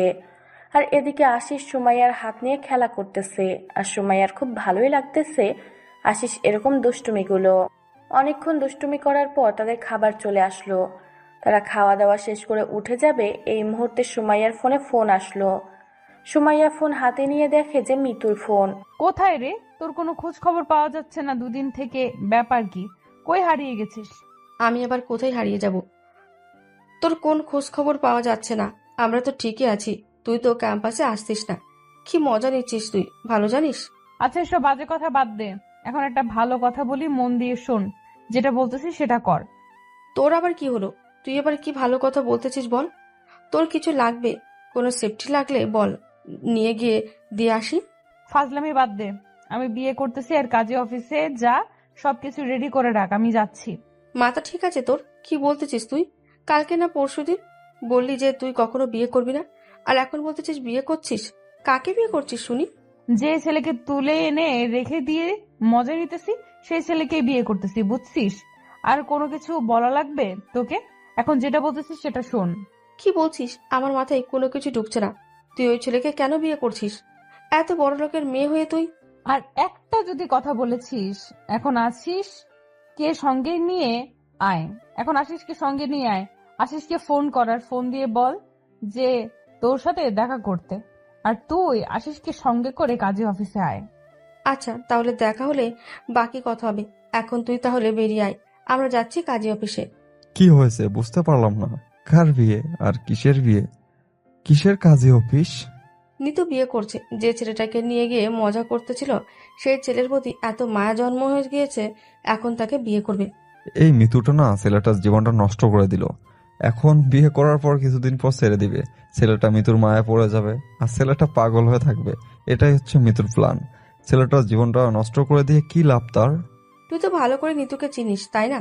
এখন আমি বাকিটা তোকে কি বলবো? তুই ওকে ভালো করে জানিস, আমি ওকে ভালো করে চিনি। ওর মাথায় যে কি চলছে আমি কিছুই বুঝছি না। আচ্ছা চল দেখি কি হয় কি না হয়। আগে একটু ওকে বোঝানোর চেষ্টা কর তুই, বিয়ে না করার জন্য। ছেলেটার জীবন নিয়ে খেলার কি দরকার? তোর কি মনে হয় ও আমার কথা রাখবে? আচ্ছা চল গিয়ে কথা বলি, তারপর দেখি কি হয় না হয়। তারপর আশিস এবং সুমাইয়া দুজনে কাজী অফিসের উদ্দেশ্যে রওনা দিল। আর এদিকে মিতু রক্তিমকে জোর করে গাড়িতে বসিয়ে নিল। রক্তিম মুখ গোমড়া করে আছে আর ভাবতেছে কেন সেই শহরে আসলো। এই শহরে না আসলে হতো তার জীবনটা অনেক সুন্দর থাকতো। মিতু মনে মনে অনেক খুশি তার মাঝে পরিবর্তন হয়েছে। কেমন লাগছে, খারাপ কাজ করে বেশি দিন সুখে থাকা যায় না, একদিন না একদিন কষ্ট পেতেই হবে। তার থেকে বিয়ে করার পর দুজনে একসাথে থাকুক। আর তার বাবা জানে মিতু ছেলেটাকে বিয়ে করেছে, আর তার বাবা ছেলেটাকে পছন্দ করেছে, আর মিতু একটু পছন্দ করে। রক্তিম দেখতে শুনতে অনেক ভালো, হ্যান্ডসাম, যে কোনো মেয়ে দেখলেই তার প্রেমে পড়তে বাধ্য হবে। কিন্তু পোশাক দেখে কেউ তার প্রেমে পড়বে না, এটাই হচ্ছে বাস্তবতা। দুজনে কাজী অফিসের সামনে এসে নেমে পড়ল। আর কাজী অফিসের সামনে এসে দেখে সুমাইয়া আর আশিস তাদের জন্য অপেক্ষা করতেছে। ভেতরে সবকিছু ঠিকঠাক করে রেখেছিস তো নাকি? না আবার কোনো কিছু বাকি রাখছে সবার? তোর সাথে আগে আমাদের কিছু কথা আছে, কথাগুলো শেষ করে তারপর বিয়েটা সম্পূর্ণ হবে, বুঝছিস? আগে বিয়ে করি তারপর বাকি কথা হবে। কথা বলার দিন শেষ হয়ে গেল নাকি? এখন বিয়েটা করি আগে, তারপর। তুই কেন বুঝতে পারতেছিস না? এই কথাগুলো বিয়ের আগেই বলতে হবে। কথা বল, তাড়াতাড়ি শেষ কর। বিয়েটা করতে হবে তাড়াতাড়ি। আর সুমাইয়া, তুই এখানে দাঁড়িয়ে কি করতেছিস? ভেতরে যা, কাজী সাহেবকে সবকিছু রেডি করতে বল। সবকিছু বলে রাখছি, কোনো সমস্যা নেই। আগে কথাগুলো শোন, আশিস কি বলে তারপর না হয় দেখা যাবে। আমি বুঝতে পারছি না তোরা দুজন আমার সাথে এরকম করতেছিস কিসের জন্য? কি করছি আমি? তেমন কিছু না, আশিস নাকি তোকে কিছু কথা বলবে। কথাগুলো শোন, তারপর ডিসিশন নে কি করবি। আচ্ছা বল, তোর আবার কি জ্ঞান মাথায় আসলো? আর সেই জ্ঞান এখন আমাকে দিতে হবে শুনি। দেখ, ছেলেটা কিন্তু তোকে ইচ্ছাকৃতভাবে বিয়ে করতেছে না, তুই জোর করে তাকে বিয়ে করতেছিস। এটা কি একজন ব্যক্তির স্বাধীনতা দেওয়া হলো? তুই এই টপিক বাদ দিয়ে অন্য যে কোনো টপিক নিয়ে কথা বল আমার সাথে। আমি তোকে কিচ্ছু বলবো না, প্লিজ। দয়া করে এই টপিক নিয়ে আমার সাথে কোনো কথা বলবি না। দেখ দোস্ত, তুই একজন শিক্ষিত, তাই বলতেছি প্লিজ অশিক্ষিতদের মতো কাজ করিস না। ছেলেটার অবস্থা দেখ, একবার চোখ মুখ শুকিয়ে গিয়েছে ভয়ে। বলতেছি তো আমি সবকিছু ঠিক করে নেব। তুই কি আমাকে ভালো হওয়ার সুযোগ দিবি না নাকি? আর যদি এখন বলিস ছেলেটাকে ছেড়ে দিতে, তাহলে ছেড়ে দেব, কিন্তু পরে আবার আমাকে কোনো কিছু বলতে পারবি না। তুই কি ছেলেটাকে বিয়ে করে ভালো হয়ে যাবি? কিছুদিন পর তো ছেলেটাকে তোর ভালো লাগবে না, তখন ছেলেটাকে ছেড়ে দিবি আর ছেলেটা তোর মায়ায় পড়ে যাবে। তখন কি হবে ছেলেটার? একটু ভেবে দেখেছিস? কারো মায়াতে তো কখনো পড়িসনি। যা হয়েছে এখন চুপ থাক। আমি এসব নিয়ে কথা বলতেছি না। যা ভেতরে গিয়ে কাজী সাহেবের সাথে কথা বল, সবকিছু রেডি করতে। আমরা ভেতরে যাচ্ছি। আচ্ছা, তোরা দুজন ভিতরে গিয়ে কাজী সাহেবের সাথে কথা বল, আমি ছেলেটার সাথে কথা বলতেছি। আর আমাকে তো বিশ্বাস করিস নাকি? কে বিশ্বাস করি, কিন্তু এই বিশ্বাসঘাতকতা করিস না, যাতে করে আমাকে উল্টাপাল্টা কিছু করতে হয়। সেটাও কিন্তু ভেবে দেখিস। তাদের ভেতরে আয় দুজনেই। তারপর মিতু এবং সুমাইয়া দুজনে কাজী অফিসের ভিতরে গেল। এদিকে আশিস রক্তিমকে সাথে করে নিয়ে এক সাইডে গিয়ে দাঁড়িয়ে পড়ল। রক্তিমকে দেখেই বোঝা যাচ্ছে একদম ভয় আছে, কিন্তু আশিস এখন কি করবে বুঝতেছে না, যে সে এখানে কি করতে পারবে না, কারণ সেই ক্ষমতা তার এখানে নেই। আশিস রক্তিমকে সাথে করে নিয়ে আসলো একটু স্বাভাবিক করার জন্য। ভাইয়া, এত ভয় পাওয়ার কিছু নেই, বিয়ে তো করতেছে, আর যেভাবে কথা বললো তাতে মনে হচ্ছে না আপনার সাথে কোনো খারাপ কিছু করবে। ভাইয়া, আমার একটা অনুরোধ রাখবেন? আমি আমার বাবা মার ঠিকানা দিচ্ছি, আপনি গিয়ে তাদেরকে একটা জায়গায় রেখে আসবেন। আমি সেই ঠিকানাটা আপনাকে দিচ্ছি। আচ্ছা, এটা কেন করতে হবে? আপনার বাবা মা তো গ্রামে বাসায় আছে, ঠিক আছে, সমস্যা কি? ভাইয়া, আমি আপনার পায়ে ধরে বলতেছি, প্লিজ আমার এই উপকারটা করে দেন, আমার এই কাজটা আপনি করে দেন। আমি সারা জীবন আপনার কৃতজ্ঞতা প্রকাশ করব, প্লিজ। আচ্ছা ভাইয়া, আমি সবকিছু করে দেব, এখন তো কিছুক্ষণ আপনার সাথে আমি আছি না, আজকে সারাদিন তো প্রায় আপনার সাথেই থাকবো। সো যাওয়ার আগে আপনার কাছ থেকে ডিটেলস গুলো নিয়ে তারপর চলে যাব। ঠিক আছে ভাইয়া, একটু দয়া করে আমার এই কাজটা করে দিবেন ভাইয়া, প্লিজ আপনাকে আমি অনুরোধ করতেছি। দেখেন ভাইয়া, আমিও কিন্তু বড়লোকের ছেলে না, আমি একজন কৃষকের ছেলে। আমি আপনার ব্যাপারটা বুঝতে পারতেছি, আপনার উপর দিয়ে কি যাচ্ছে। আমি আপনার উপকার করে দেব, নির্ভয়ে থাকেন। ধন্যবাদ ভাইয়া, আমার এই কাজটা করে দিলে আমি সারা জীবনের জন্য আপনার কৃতজ্ঞতা প্রকাশ করব। এখন আমরা ভিতরে যাই আর বিয়েটা করে নেন। আপনার নতুন জীবনের জন্য শুভকামনা রইল। আর কথা হচ্ছে যে মিতু যেটা বলবে সেটা শুনে চলেন, তাহলে হয়তো আপনি ভালো থাকতে পারবেন, না হলে আমার মনে হয় না আপনি ভালো থাকতে পারবেন। সেটাই তো করতেছে ভাইয়া, কেন যে এই শহরে আসলাম আর কেন যে আমার সাথে এরকমটা হলো, এটা কি আমার ভাগ্যে লেখা ছিল? আপনার সাথে ভালো কিছু হতে পারে, তাই খারাপ না তো কিছু হওয়ার চান্সও আছে। দেখা যাক ভাইয়া, আমার কপালে কি আছে। আশিস রক্তিমকে সাথে করে নিয়ে কাজী অফিসের ভিতরে গেল। কাজী অফিসের ভিতরে গিয়ে দেখে সবকিছু রেডি, খালি রক্তিমের সিগনেচার দিলেই হয়ে যায়। তারপর রক্তিমকে সিগনেচার দিয়ে দিল, আর তারা এখন থেকে দুজন বৈধভাবে স্বামী স্ত্রী। রক্তিমের জীবনটা নিমেষেই পাল্টে গেল, আর সাথে সাথে মৃত্যুর জীবনটাও। রক্তিম কোনোভাবে বুঝতে পারতেছে না যে মৃত্যু কেন এরকম একটা ডিসিশন নিল, আর কেনই তার জীবনটা নিয়ে খেলতেছে। সবকিছু শেষ করে তারা দুজন বাসার উদ্দেশ্যে রওনা দিল, আর সাথে আশিস এবং সুমাইয়া দুজনে তো আছে। আর এদিকে মিতুর বাবা অনেকটা রাগ নিয়ে বসে আছে, কখন মিতু বাসায় ফিরবে, কারণ মিতুর বাবা সবকিছু জেনে গিয়েছে যে তারা দুজন বিয়ে করেনি, এমনিতেই ছেলের সাথে রাত কাটাচ্ছে। আর এটা শোনার পর কোনো বাবা রাগটা চরম পর্যায়ে উঠতে থাকবে। মিতু গাড়ি থেকে নেমে যেই বাসার দিকে পা বাড়াবে, তখনই মিতুর বাবা মিতুর গালে এসে থাপ্পড় মেরে দিল। তোর বাচ্চা, তোকে আমি স্বাধীনতা দিয়েছি বলে এই না যে তুই যে কোনো ছেলের সাথে রাত কাটাবি। আমার আজকে লজ্জা হচ্ছে যে বাবা হয়ে তোকে আমি এরকম কথা বলতেছি। এর আগে আমাকে মেরে যেতে পারতি। বাবা একটু রাগটা কমাও, রাগটা তুলিও না, সবকিছু বলে দাও আমাকে। তুই আমার একমাত্র মেয়ে, তার জন্য তোকে আমি সবকিছু ছেড়ে দিয়েছি। তার জন্য এই নোংরা জঘন্যতম কাজ করবি? আমি এটা কখনো মেনে নিতে পারবো না। বাবা, তোমাকে কে বলেছে আমরা বিয়ে না করে একসাথে থাকতেছি? এই কথাটা তোমাকে কে বলেছে সেটা বলো। আমি কি কোনো কিছু বুঝি না? একজন বিবাহিত মানুষকে দেখলে বোঝা যায় তার চাল চলন। তুই যে ছেলেটার সাথে যে ব্যবহারগুলো করিস সেটা কি আমি দেখি না? বাবা দেখো, আমি এমন কোনো ভুল কাজ করিনি যার জন্য তুমি আমাকে মারতেছো। এই দেখো ডকুমেন্ট, আমরা বিয়ে করেছি। তোরা আজকে বিয়ে করেছিস, এর আগে যে 5-6 দিন একসাথে ছিলি এটা তো বিয়ে করেছিলি না, তাই না? আমার ভুল হয়েছে বাবা, আমাকে ক্ষমা করে দাও। আমি আমার ভুলের প্রায়শ্চিত্ত করার জন্য বিয়ে করেছি। এখন কি ভেতরে যেতে দেবা নাকি এখান থেকেই বেরিয়ে যাব? মিতুর বাবা আর মিতুকে কোনো কিছু না বলে বাসার ভিতরে প্রবেশ করতে দিল। একমাত্র মেয়ে, ভুল করেছে, স্বীকার করেছে, এখন বিয়ে করে নিয়েছে। তার জন্য মিতুর বাবা মানে খান সাহেব আর রাগ করে থাকতে পারলো না। একমাত্র মেয়ে, কিছু বলতেও পারতেছে না, কিছু করতেও পারতেছে না। চুপচাপ এক সাইডে গিয়ে দাঁড়িয়ে বলল। মিতু রক্তিমের হাত ধরে নিজের রুমে নিয়ে আসলো, আর সাথে আশিস এবং সুমাইয়া রুমে আসলো। কুত্তার বাচ্চা, এখন বল, কোনো তো সমস্যা আছে এখানে থাকতে? দেখেন ম্যাডাম, আমি কিন্তু একজন মানুষের বাচ্চা। তা কি হয়েছে? তোকে আমি কুত্তার বাচ্চাই বলে সম্বোধন করবো, তোর কোনো সমস্যা আছে? আচ্ছা, আপনার খুশি, আমি তো আপনার গোলাম, সব গোলামকে যেটা খুশি সেটাই বলে সম্বোধন করবে মালিক, এটা স্বাভাবিক। বুঝতে পেরেছিস? তাহলে এত বকবক করতেছিস কিসের জন্য? চুপচাপ আমার জন্য 1 কাপ কফি বানিয়ে নিয়ে আয়। আচ্ছা ঠিক আছে ম্যাডাম, আপনি যা বলবেন তাই। আর শোন, কাজের মেয়েকে বলিস বিস্কিট আর ফলমূল কেটে তাড়াতাড়ি রুমে পাঠিয়ে দিতে। আমার ফ্রেন্ডসরা এসেছে বললেই বুঝতে পারবে। ঠিক আছে বলতেছি। আর আমি কফি বানিয়ে নিয়েছি, আপনারা বসেন ভাইয়া। কথাটা বলে রুম থেকে বেরিয়ে গেল রক্তিম। চোখের কোণায় জমে থাকা পানি হাতের বুড়ো আঙ্গুল দিয়ে মুছে ফেলে দিল। আজকে থেকে তার এই কান্নাগুলো চলবে না, সবকিছু তাকে মুখ বুজে সহ্য করে নিতে হবে। এটা খুব ভালোভাবে বুঝতে পারলো রক্তিম। চোখের কোণায় থাকা পানিগুলো বারবার গড়িয়ে পড়ার চেষ্টা করতেছিল, আর বারবার রক্তিম বুড়ো আঙ্গুল দিয়ে পানিগুলো সরিয়ে দিচ্ছে যেন কোনোভাবে গড়িয়ে পড়তে না পারে। তুই কেন ছেলেটার সাথে এরকম ব্যবহার করলি? তোর সাথে যদি এরকম কেউ ব্যবহার করে, ছেলেটা কান্না করছে। দেখ, আমি এত কথা বলতে পারবো না, ভালো লাগতেছে না। এখন চুপচাপ এখানে বস, অন্য কোনো বিষয় নিয়ে আড্ডা দে। এতদিন যা করেছিস, এখন অন্তত ভালোভাবে ব্যবহার কর। ছেলেটার সাথে, এখন ছেলেটা তোর স্বামী। আচ্ছা ঠিক আছে, আমি ভালো চেষ্টা করব। এখন অন্তত প্লিজ হাত জোর করে বলতেছি, এসব বাদ দে, অন্য কোনো টপিক নিয়ে কথা বল।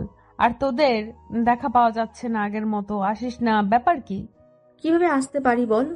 তোর বাসায় কি অবস্থা, আর কখন তুই কোন অবস্থায় থাকিস বলা যায়? আগের নিতে তো এখন নেই।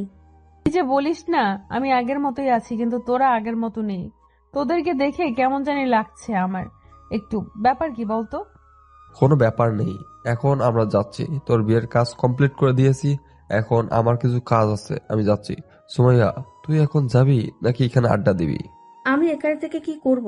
আমার পড়াশোনায় কিছু বাকি আছে, সেগুলো কমপ্লিট করতে হবে কালকে। আমার অ্যাসাইনমেন্ট আছে, সেগুলো জমা দিতে হবে। তাহলে চল, আমার ভাড়ার টাকাটা বেঁচে যাবে, তুই আমার ভাড়ার টাকাটা দিয়ে দিবি। আমি এক জায়গায় যাব তো। কুত্তা, এই ফকিরের মতো চলন বাদ দে, চাকরি কর, বুঝেছিস? চাকরি করে তাড়াতাড়ি বিয়ে কর। এভাবে আর কতদিন চলবি? তোর বিয়েটা না খেয়ে কি করে বিয়ে করতে পারি? তোর বিয়েটা খাবো, তারপর আমারটা ভেবে দেখবো। যেমন আজকে মিতুর বিয়ে হয়ে গেল, তোরটাও তো হয়ে যাচ্ছে কয়েকদিন পর। দেখা যাবে কে কার বিয়ে খায়, বুঝছিস? এখন চল, আর মিতু থাক, তুই আর আমরা তাহলে আসি আজকের মতো। কি বলতেছিস তোরা? এইসব না খেয়ে যাবি? আর আমার বাসায় এসে তোরা না খেয়ে যাচ্ছিস, আর আমি সেটা মেনে নেব? তোর বিয়ের খাওয়া যদি নাস্তা করিয়ে বিদায় করিস তাহলে ফুল হবে। কালকে দেখা কর, কালকে রেস্টুরেন্টে গিয়ে আমাদের ট্রিট দে, তারপর ভেবে দেখবো। এখন আমরা কিছু খাবো না। সেটা তো খাওয়াবো, কিন্তু এখন অন্তত নাস্তা করে যা তোরা। হয়তো অনেকক্ষণ ধরে কিছু খাচ্ছিস না, তোদেরকে দেখে বোঝা যাচ্ছে। আমরা ঠিক আছি, আমরা এখন যাচ্ছি। তুই থাক, একটু তোর স্বামীর সাথে গল্পগুজব কর, আর তার সাথে ভালো ব্যবহার করার চেষ্টা কর। তার মনের মধ্যে যে ভুল ধারণা আছে তোর জন্য সেটা ভাঙা। কথাটা বলে সুমাইয়া এবং আশিস দুজনেই বেরিয়ে গেল। আর এদিকে মিতু একা হয়ে গেল, বসে বসে ভাবতেছে আগে কতই না আড্ডা দিত। বেরিয়ে যেতে বললে বলতো যে কিছু না খেয়ে কখনোই যাবে না, কিন্তু আজকে দুজনেই না খেয়ে কেমনে জানি বেরিয়ে গেল। সবাই কেমন তার সাথে অন্যরকম ব্যবহার করতেছে। মিতু কি আসলেই রক্তিমের সাথে অনেক খারাপ ব্যবহার করে ফেলতেছে নিজের অজান্তেই? এতটা খারাপ তো মিতু ছিল না, তাহলে এখন কেন এতটা খারাপ হয়ে যাচ্ছে সে? তাকে সবকিছু ঠিক করে নিতে হবে, এরকম করলে চলতে দেওয়া যাবে না, কারণ এখন তাকে ভালো হতে হবে। আর কতদিন এরকম খারাপ কাজ করবে সে? তারপর রক্তিম 3 কাপ কফি নিয়ে আসলো, এসে দেখে আশিস এবং সুমাইয়া দুজনে উধাও। মিতু একা মন খারাপ করে বসে আছে।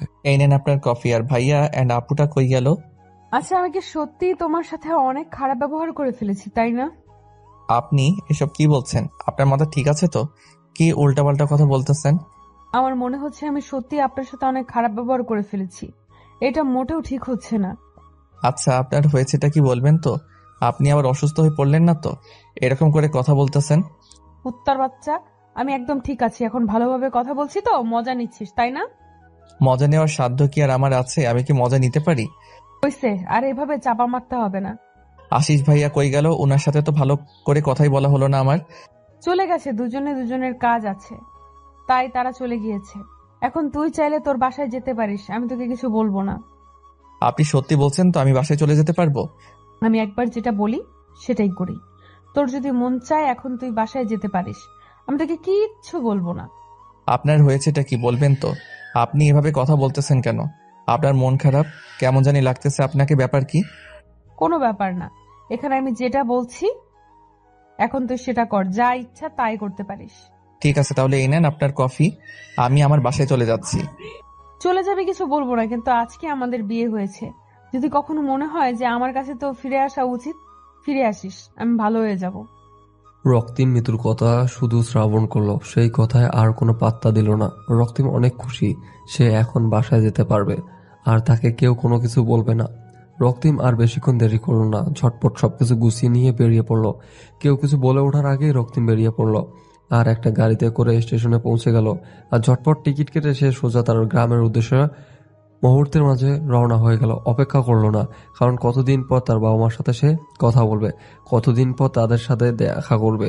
আর এদিকে মিতু একদম মনমরা হয়ে আছে, চুপচাপ হয়ে আছে। সে কি করবে না করবে ভেবে পাচ্ছে না। রক্তিম কোথায় চলে গেল এসব ব্যাগ গুছিয়ে নিয়ে? নিজ গ্রামে গিয়েছে, তার নাকি কিছু কাজ আছে, তার জন্য চলে গেল। তাহলে তুই ওর সাথে গিয়ে গ্রামটা ঘুরে দেখে আসতি। তোর মন ভালো হয়ে যেত এবং মন খারাপ করে এখানে একা বসে আছিস। আমার যেতে ইচ্ছে করতেছে না, তাই আমি গেলাম না। ভালো লাগতেছে না কিছু। আমি একটু একা থাকতে চাই। এই সময়টা তো তোর রক্তিমের সাথে যাওয়ার উচিত ছিল, কারণ গ্রামে গেলে এমনিতেই তোর মন ভালো হয়ে যেত। যেতে ইচ্ছে করলে চলে যাব, তোমাকে বলা লাগবে না। যখন আমার যেতে ইচ্ছে করবে আমি ঠিকই চলে যাব। এখন তুমি গিয়ে বিশ্রাম করো, নাহলে অসুস্থ হয়ে পড়বে। দেখ, তোর যেটা ভালো লাগে তোর উপর তা, আর আমি জোর করতে পারি না। তোর মন যেটা চায় সেটাই কর। আচ্ছা বাবা, তাহলে তুমি গিয়ে বিশ্রাম করো, আমি একটু ঘুমাবো। ঘুম থেকে উঠে তারপর দেখি কি করা যায়। না হলে কালকে আমিও গ্রামে চলে যাব। তারপর খান সাহেব নিজের রুমে চলে আসলো এবং বিছানায় শুয়ে পড়লো। তার মেয়ের মতিগতি দেখে খান সাহেব সবকিছুই বুঝতে পারতেছে, কিন্তু খান সাহেব রাগারাগি করলো না, চুপ রইল। এই অবস্থায় রাগারাগি করলে মেয়েটা খারাপ কিছু করে ফেলতে পারে, তাই এই টেনশনে তাকে রাগারাগি না করে চুপচাপ সেখান থেকে চলে আসলো খান সাহেব। খান সাহেব তো ছোট বাচ্চা না, তিনি সব খোঁজ খবর নিয়ে নিয়েছে তার মেয়ে কি করে না করে, কিন্তু একমাত্র মেয়ে বলে কিছু বলতে পারে না। যদি রাগ করে কোথাও চলে যায় কিছু বলতেও পারবে না। এখন তুই কোথায় যাবি? তুই যে বললি তোর কাজ আছে, কিন্তু আমার জানা মতে তোর কোনো কাজ নেই। আসলে ওই ছেলেটা আছে না রক্তিম, ওর বাবা মাকে একটা সেফ জায়গায় নিয়ে যাইতে হবে। কিসের জন্য জানি না, একটা ভয় কাজ করতেছে ওর মনে, তার জন্য আমাকে এই অনুরোধটা করেছে। কি বলতেছিস তুই? তুই কি এক গ্রামের বাসা চিনিস? আর তুই কেন এটা করতে যাবি? তোর কি ভয় লাগে না? আমার আবার কিসের জন্য ভয় লাগবে? এটা হয়তো মৃত্যু করেছে, তার জন্য হয়তো ছেলেটা ভয় পাচ্ছে তার বাবা মাকে নিয়ে। তুই চিনিস না, কিছু জানিস না, হুট করে ওই গ্রামে যাবি। আর ওর বাবা মা কি তোকে বিশ্বাস করবে? বিশ্বাস করবে কিনা জানি না, বাট ছেলেটা যেভাবে আমাকে বলেছে আমি না করে থাকতে পারলাম না, আমাকে যেতেই হবে। আমিও তোর সাথে যাব। একা তোকে আমি ছাড়তে পারবো না ওই গ্রামে।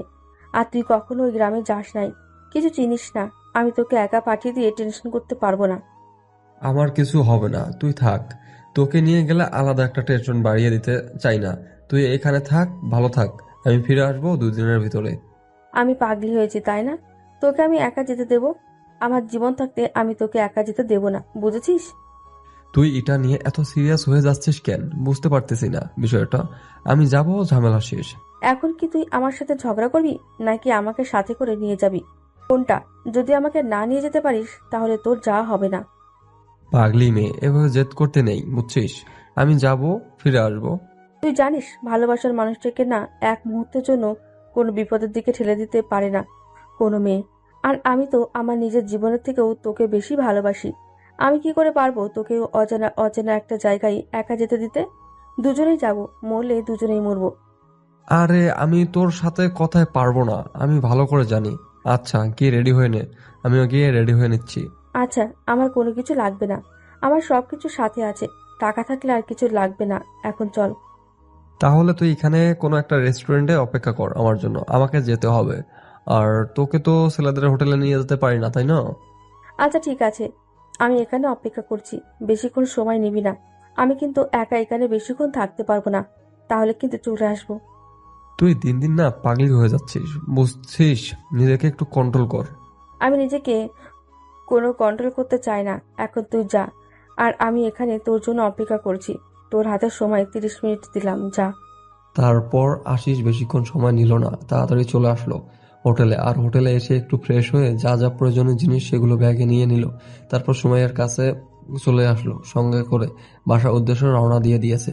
আর এদিকে রক্তিমও বাসার কাছাকাছি প্রায় চলে এসেছে। লক্ষ্মীমের কাছে তো আশিসের নাম্বার নেই যে ফোন করে মানা করবে যে ওখানে যেন না আসে। সবকিছু ঠিকঠাক হয়ে গিয়েছে। আর বিশেষ করে রক্তিমের মনে নেই যে আশিসকে এখানে আসতে বলেছে। সে এতটাই ইচ্ছুক বাসা যাওয়ার জন্য। এদিকে রক্তিমের বাড়ির পঞ্চগড় কিছুক্ষণ পরে আশিস এবং সুমাইয়া দুজনে তাদের বাসায় এসে উপস্থিত হলো। তার সব থেকে বড় অবাক হলো আশিস যে রক্তিম তাকে এখানে আসতে বললে আর সে রক্তিম এখানে আগে পৌঁছে গিয়েছে। ব্যাপার কি? আশিস অবাক হয়ে রক্তিমের দিকে তাকিয়ে আছে। আর রক্তিম একটু সাহস করে সামনে এসে দাঁড়িয়ে পড়লো। কি হলো, তুমি বাসায় আসলে কিভাবে এত তাড়াতাড়ি? আমি কি জানি? আপনার বান্ধবীর কি হলো আমাকে বললো যে আমি ইচ্ছা করলে বাসায় যেতে পারবো। আর আমি এক ছুটে ওখান থেকে বেরিয়ে এসেছি, সোজা এসে গাড়িতে করে বাসায় চলে আসলাম। মিতুকে আপনি কিছু জিজ্ঞেস করেননি যে কেন এরকমটা করতেছে আপনার সাথে, আর আপনাকে কেন বাসায় আসতে দিল? জিজ্ঞেস করেছিলাম তো উনি বলল যে আমার যা খুশি তাই করতে পারবো, উনি কোনো এখানে হস্তক্ষেপ করবেন না, তাই আমি আমার বাবা মার কাছে চলে আসলাম। আর আপনি যে মেয়েটাকে বিয়ে করলেন তার কি হবে? তাকে একদম ছেড়ে চলে আসলেন আপনি? এটাকে কি কেউ বিয়ে বলে? বলেন তো। আর এভাবে বিয়ে করলে কি বিয়ে হয়ে যায়? আপনার কথা ঠিক আছে, বাট মেয়েটা কেন আপনাকে বাসায় আসতে দিল? আর কেন সবকিছু ঠিকঠাক করলো? নাকি তাকে একবারও জিজ্ঞেস করেছেন এটা আপনার সাথে আসবে নাকি না? কি যে বলেন না, মিতু এত বড় লোকের মেয়ে আসবে আমার এই ভাঙা বাড়িতে? আপনি তো দেখতেই পাচ্ছেন। আপনার যেহেতু বিয়ে করা বউ আসতেও পারতো, তাই না? আর যেমন করে হোক আপনাদের তো বিয়ে হয়ে গিয়েছে, আপনারা তো এখন বৈধভাবে স্বামী স্ত্রী। কি যে বলেন না আপু, আপনার মাথা ঠিক নেই। আচ্ছা আপু, আপনারা বসেন, নাস্তা করেন, আজকে থাকবেন আর গ্রামটা ঘোরাঘুরি করে কালকে চলে যাবেন শহরে। না ভাইয়া, আজকে আমরা তাহলে ফেরত যাব, আমাদের এক্সাম আছে তো। আর তোমার কথাটা রাখার জন্য আমি এসেছিলাম, আর তুমি এসেই পড়েছো, তাহলে থাকো, আমরা চলে যাচ্ছি। কি যে বলেন না ভাইয়া, আপনারা আজকে যেতে পারবেন না। আজকে আমার এই গরিবের ভাঙা বাড়িতে আপনাদের থাকতে হবে আর কালকে গ্রামটা ঘুরে দেখে বিকেলে চলে যাবেন। আজকে থাকতে পারতেছি না ভাইয়া, আমরা আজকে আমাদেরকে চলে যেতেই হবে। আমরা তো তোমার বাসা দেখলাম, যে কোনো একদিন হুট করে চলে আসবো, আর সেদিন এসে তোমার গ্রামটা পুরোটা ঘুরে দেখবো, 2 দিন থাকবো। আচ্ছা একটু ভেবে দেখেন আজকে কি থাকা যায় কি না। থাকলে আমার অনেক ভালো লাগতো, আপনাদের সাথে অনেক আড্ডা দিতাম। না ভাইয়া, তাহলে আমরা আজকে ব্যাগ যাচ্ছি, তোমার সাথে খুব শীঘ্রই দেখা হবে ইনশাল্লাহ। তারপর আশিস সুমাইয়ার হাত ধরে সেখান থেকে চলে আসলো। সুমাইয়া একটু অবাক লাগতেছে যে আশিস তো এরকম করে না, কারোর সাথে কথা বলে না, সবসময় হাসি খুশি ভাবে সবার সাথে কথা বলে। আজকে কেমন জানি একটা রাগ করে তার ভিতরে অনুভব করতেছে সুমাইয়া। কিন্তু সুমাইয়া কেন চুপ করে কিন্তু সুমাইয়া কোনো কথা না বলে চুপচাপ করে আছে, কোনো কথা বললো না। হয়তো আশিস যেটা করতেছে ঠিক করতেছে। তারপর তারা যখন সেখান থেকে বেরিয়ে আসার সময় আশিসকে কোনো কিছু বলার সাহস আছে নাকি, কারণ আশিসের দিকে তাকিয়ে বোঝা যাচ্ছে যে আশিস এর অনেক রাগ আছে। সুমাইয়া চুপ করে রইল, আর আশিস একদম চুপ করে আছে, কোনো কথা। যদি আজকে মিঠু রক্তিমের সাথে এই ব্যবহারগুলো না করতো, আর রক্তিম থাকতো অপর প্রান্তে আর মিঠু থাকতো অপর প্রান্তে, কেউ কারো দেখা পাইতো না। কখন কার জীবনে কি ঘটে যায় কেউ বলতে পারে না, কখন যে কার লাইফে কে চলে আসে কেউ সেটা বলতে পারবে না। উপরওয়ালা আগে থেকেই সবার লাইফে একজন ফিক্সড করে রেখেছে। আমরা যে এদিক ওদিক ছোটাছুটি করি এটা বৃথা, এটা নিজের সময় অপচয় করা ছাড়া আর কিছুই না। তোমার ভাগ্যে যে আছে তুমি ঠিকই একদিন তাকে খুঁজে পাবে, আর তার সাথেই তোমার যতদিন না দেখা হবে তুমি ততদিন কোনো মেয়ে বা কোনো ছেলের কাছে গিয়ে সুখে শান্তিতে থাকতে পারবে না। তোমার জন্য যে পার্মানেন্ট তার কাছে যাও, তোমার থেকে সুখী পারছেন কেউ হবে না। কিরে তোরা দুজন আবার এখানে? তোরা না কোথায় যাবি? তোদের কি কাজ আছে? কাজের কথা বাদ দে, তোদের কি হয়েছে? রক্তিম বাসায় চলে গিয়েছে শুনলাম। তাকে যেতে দিয়েছি, নিজের সাথে নিজেই অনেক বোঝাপড়া করেছি, ছেলেটার সাথে অনেক অন্যায় করে ফেলেছি। তাহলে বিয়ের আগে এই কথাটা ভাবলি না কিসের জন্য? বিয়ে করেছিলি, ছেড়ে দিলি যে, আর এখন তুইও এদিকে তাকে নিয়ে ভাবতেছিস? বাদ দে ওসব কথা, আমার জীবন আমি দেখে নেব। এখন বল তোরা কি খাবি? তোদেরকে তাই খাওয়াবো। তাও একটু ভেবে দেখলে ভালো হতো বলছি। এই বিষয়টা নিয়ে এভাবে সবকিছু শেষ করে কি ঠিক হবে? বিয়ে করার পর একরকম দুজন দুদিকে। আরে বাদ দে না এসব, কোনো কথা বলে লাভ হবে না। এখন যা হওয়ার তা তো হয়ে গিয়েছে। এখন তোদের খবর বল, তোরা কবে বিয়ে করতেছিস? আমরা আবার কিসের বিয়ে করব? আমরা তো বন্ধু, আমাদের মধ্যে সবকিছু ঠিকঠাক আছে। কিসের কার সাথে কার বিয়ে? দেখ, একদম নোংরামি করার চেষ্টা করবি না। এইভাবে আমার কাছে লুকানো হচ্ছে, তাই না? ঠিক আছে। আসলে তুই তো আগে থেকে জানিস আমি আশিসকে পছন্দ করতাম, ওকে বলে দিয়েছি, আর আশিসও রাজি হয়ে গেছে, তাই একটু আর কি। ও আচ্ছা, তাহলে তো ভালো খবর। তো বিয়েটা কবে করতেছিস? কবে বিয়েটা অ্যাটেন্ড করতে পারবো? এই তো জবের জন্য ট্রাই করতেছি, জবটা হয়ে গেলে বিয়ে করতেছি, বেশি সময় নেব না। আমার বাবার অফিসের একজন ম্যানেজার লাগবে। তুই তো সেই পোস্টে নিযুক্ত হতে পারিস, যদি তোর খারাপ না লাগে যে তোর ফ্রেন্ডের রেফারেন্সে তুই চাকরি করবি। এটা যদি তোর ইগোতে না লাগে, আমাকে যদি ভালো বন্ধু মনে করিস, তাহলে আমি তোর জন্য কথা বলতে পারি। আমার আবার কিসের ইগো? তুই আমার বন্ধু, তুই আমাকে হেল্প করবি, আর আমি সেই হেল্প নিব না? আমি ওই রকম ছেলে না। আচ্ছা ঠিক আছে, তাহলে আমি আব্বুর সাথে রাত্রে এই বিষয়ে কথা বলে কালকে তোকে জানিয়ে দেব। ডাকে তুই একটু দেখে আসিস। আচ্ছা ঠিক আছে, তাহলে আমি যাবো, সমস্যা নেই। এখন চল, অনেক দিন থেকে ঘোরাঘুরি করা হয় না, একটু ঘোরাঘুরি করে আসি। আচ্ছা একটু ওয়েট কর, আমি ভেতরে গিয়ে তারপর গাড়ির চাবিটা নিয়ে আসতেছি। আমারও মন ভালো না, একটু বাইরে গেলে হয়তো মনটা ভালো হয়ে যাবে। তারপর তারা তিনজন বেরিয়ে গেল আড্ডা দেওয়ার উদ্দেশ্যে। যেদিকে তাদের ইচ্ছা করতেছে সেদিকেই যাচ্ছে। অনেকক্ষণ ঘোরাঘুরি করলো, রেস্টুরেন্টে খাওয়া দাওয়া করলো, অনেক মজা করলো। সবকিছু যেন ভুলে গিয়েছে এক মুহূর্তে মিতু। বন্ধুদের সাথে থাকলে কোনো কিছুই মনে পড়ে না, এটা স্বাভাবিক। সময়ে তারা ফাজলামি করে, নানা ধরনের টপিক নিয়ে কথা বলে। তারা পার্সোনাল লাইফে যত কষ্ট থাকুক না কেন, তার কোনো কিছুই মনে পড়ে না বন্ধুদের কাছে গেলে। এদিকে রক্তিম বাসায় এসে বাসার কাজ করতেছে, তার বাবাকে সাহায্য করতেছে কাজে, তার আম্মুকে হেল্প করতেছে। অনেকদিন পর রক্তিম মনে হচ্ছে যে নিজের ভিতরে স্বস্তি খুঁজে পেয়েছে, সবকিছু শেষ করে দিয়েছে সেখানে। অনেক ভালো কাটাচ্ছে দিনকাল। এভাবে চলতে থাকলে প্রায় আজকে 6 মাস হয়ে গেল, কেউ কারো কোনো খোঁজ খবর নিচ্ছে না। আর এদিকে আশিস এবং সুমাইয়া বিয়ে করে নিয়েছে 2 মাস হলো, আর আশিস কখনো রক্তিমের বাসায় যায়নি এবং মিতু কখনো খোঁজ খবর নেওয়ার চেষ্টাও করেনি। আমরা তো বিয়ে করে ফেললাম, আর রক্তিম ভাইয়ের গ্রামে যাওয়ার কথা তো আমাদের ছিল, গেলাম না। চলো না এই ছুটিতে ওই গ্রামে গিয়ে কাটিয়ে আসি। আরে আমি তো ভুলেই গিয়েছিলাম ওর বাসায় যাওয়ার কথা, তুমি মনে করে দিয়েছো, যাই হোক ভালোই হলো। তাহলে কালকে তুমি সবকিছু রেডি করে রাখিও, পরশুদিন যাব। আচ্ছা ঠিক আছে, মৃদুকে সাথে করে নিয়ে গেলে কেমন হয়? আমি ওকে বলবো না যে আমরা রক্তিম ভাইয়ের বাসায় যাচ্ছি। আইডিয়াটা কিন্তু মন্দ না, অনেকদিন থেকে সবাই একসাথে কোথাও যাওয়া হয় না। আমি অফিসের কাজে ব্যস্ত থাকি, তুমি বাসার কাজে ব্যস্ত থাকো। মিথু যে কি করতেছে তেমন খোঁজ খবর নেওয়া হয় না। আচ্ছা তাহলে তুমি গিয়ে ফ্রেশ হয়ে নাও, আমি তোমাকে খাবার দিচ্ছি রাত্রে। এখন মিতুকে জানাবো যে আমরা ঘুরতে যাচ্ছি, তুই আমাদের সাথে চল। আচ্ছা ঠিক আছে, তোমার যেটা ভালো মনে হয় সেটা করো, কিন্তু মিতু যদি বুঝতে পারে তাহলে হয়তো যাবে না। হয়তো তুমি মিতু ভুলে গিয়েছে ছেলেটাকে। তুমি পাগল নাকি? আমি ওকে বুঝতে দেব নাকি? আমি ওকে কিছুই বলবো না, শুধু বলবো যে আমরা ঘুরতে যাচ্ছি, তুই আমাদের সাথে যাবি। আচ্ছা বউ পাখি, তাহলে তুমি তোমার কাজ চালিয়ে যাও, আমি ফ্রেশ হয়ে হচ্ছি। আশিস তার কাজে ব্যস্ত হয়ে পড়লো। আর সুমাইয়া মিতুকে সবকিছু জানিয়ে দিল। মিতু রাজি হয়ে গেল, কারণ অনেকদিন থেকে সে ঘরবন্দি হয়ে আছে, কিছু ভালো লাগতেছে না। বাইরে গেলে অবশ্য ভালো লাগবে, তার জন্য রাজি হয়ে গেল। এক কথায় আজকে তারা রক্তিমের গ্রামের উদ্দেশ্যে রওনা দিল, তিনজনে মিলে। মিতু এসবের কিছুই জানে না, মিতু এই রাস্তা চেনে না বা কখনো রক্তিমের বাসায় যায়নি, কোনো কিছু জানে না কোথায় যাচ্ছে না যাচ্ছে। মিতু শুধু জানে তারা ঘুরতে যাচ্ছে। যখন গ্রামের আঁকা বাঁকা মেঠো পথে গাড়িটা প্রবেশ করবে, তখন মিতু অবাক হয়ে গেল যে এত সুন্দর গ্রাম। মিতু অবাক হয়ে গেল, অপরূপ সৌন্দর্য ভরপুর একটা গ্রাম দেখতে পাচ্ছে তারা।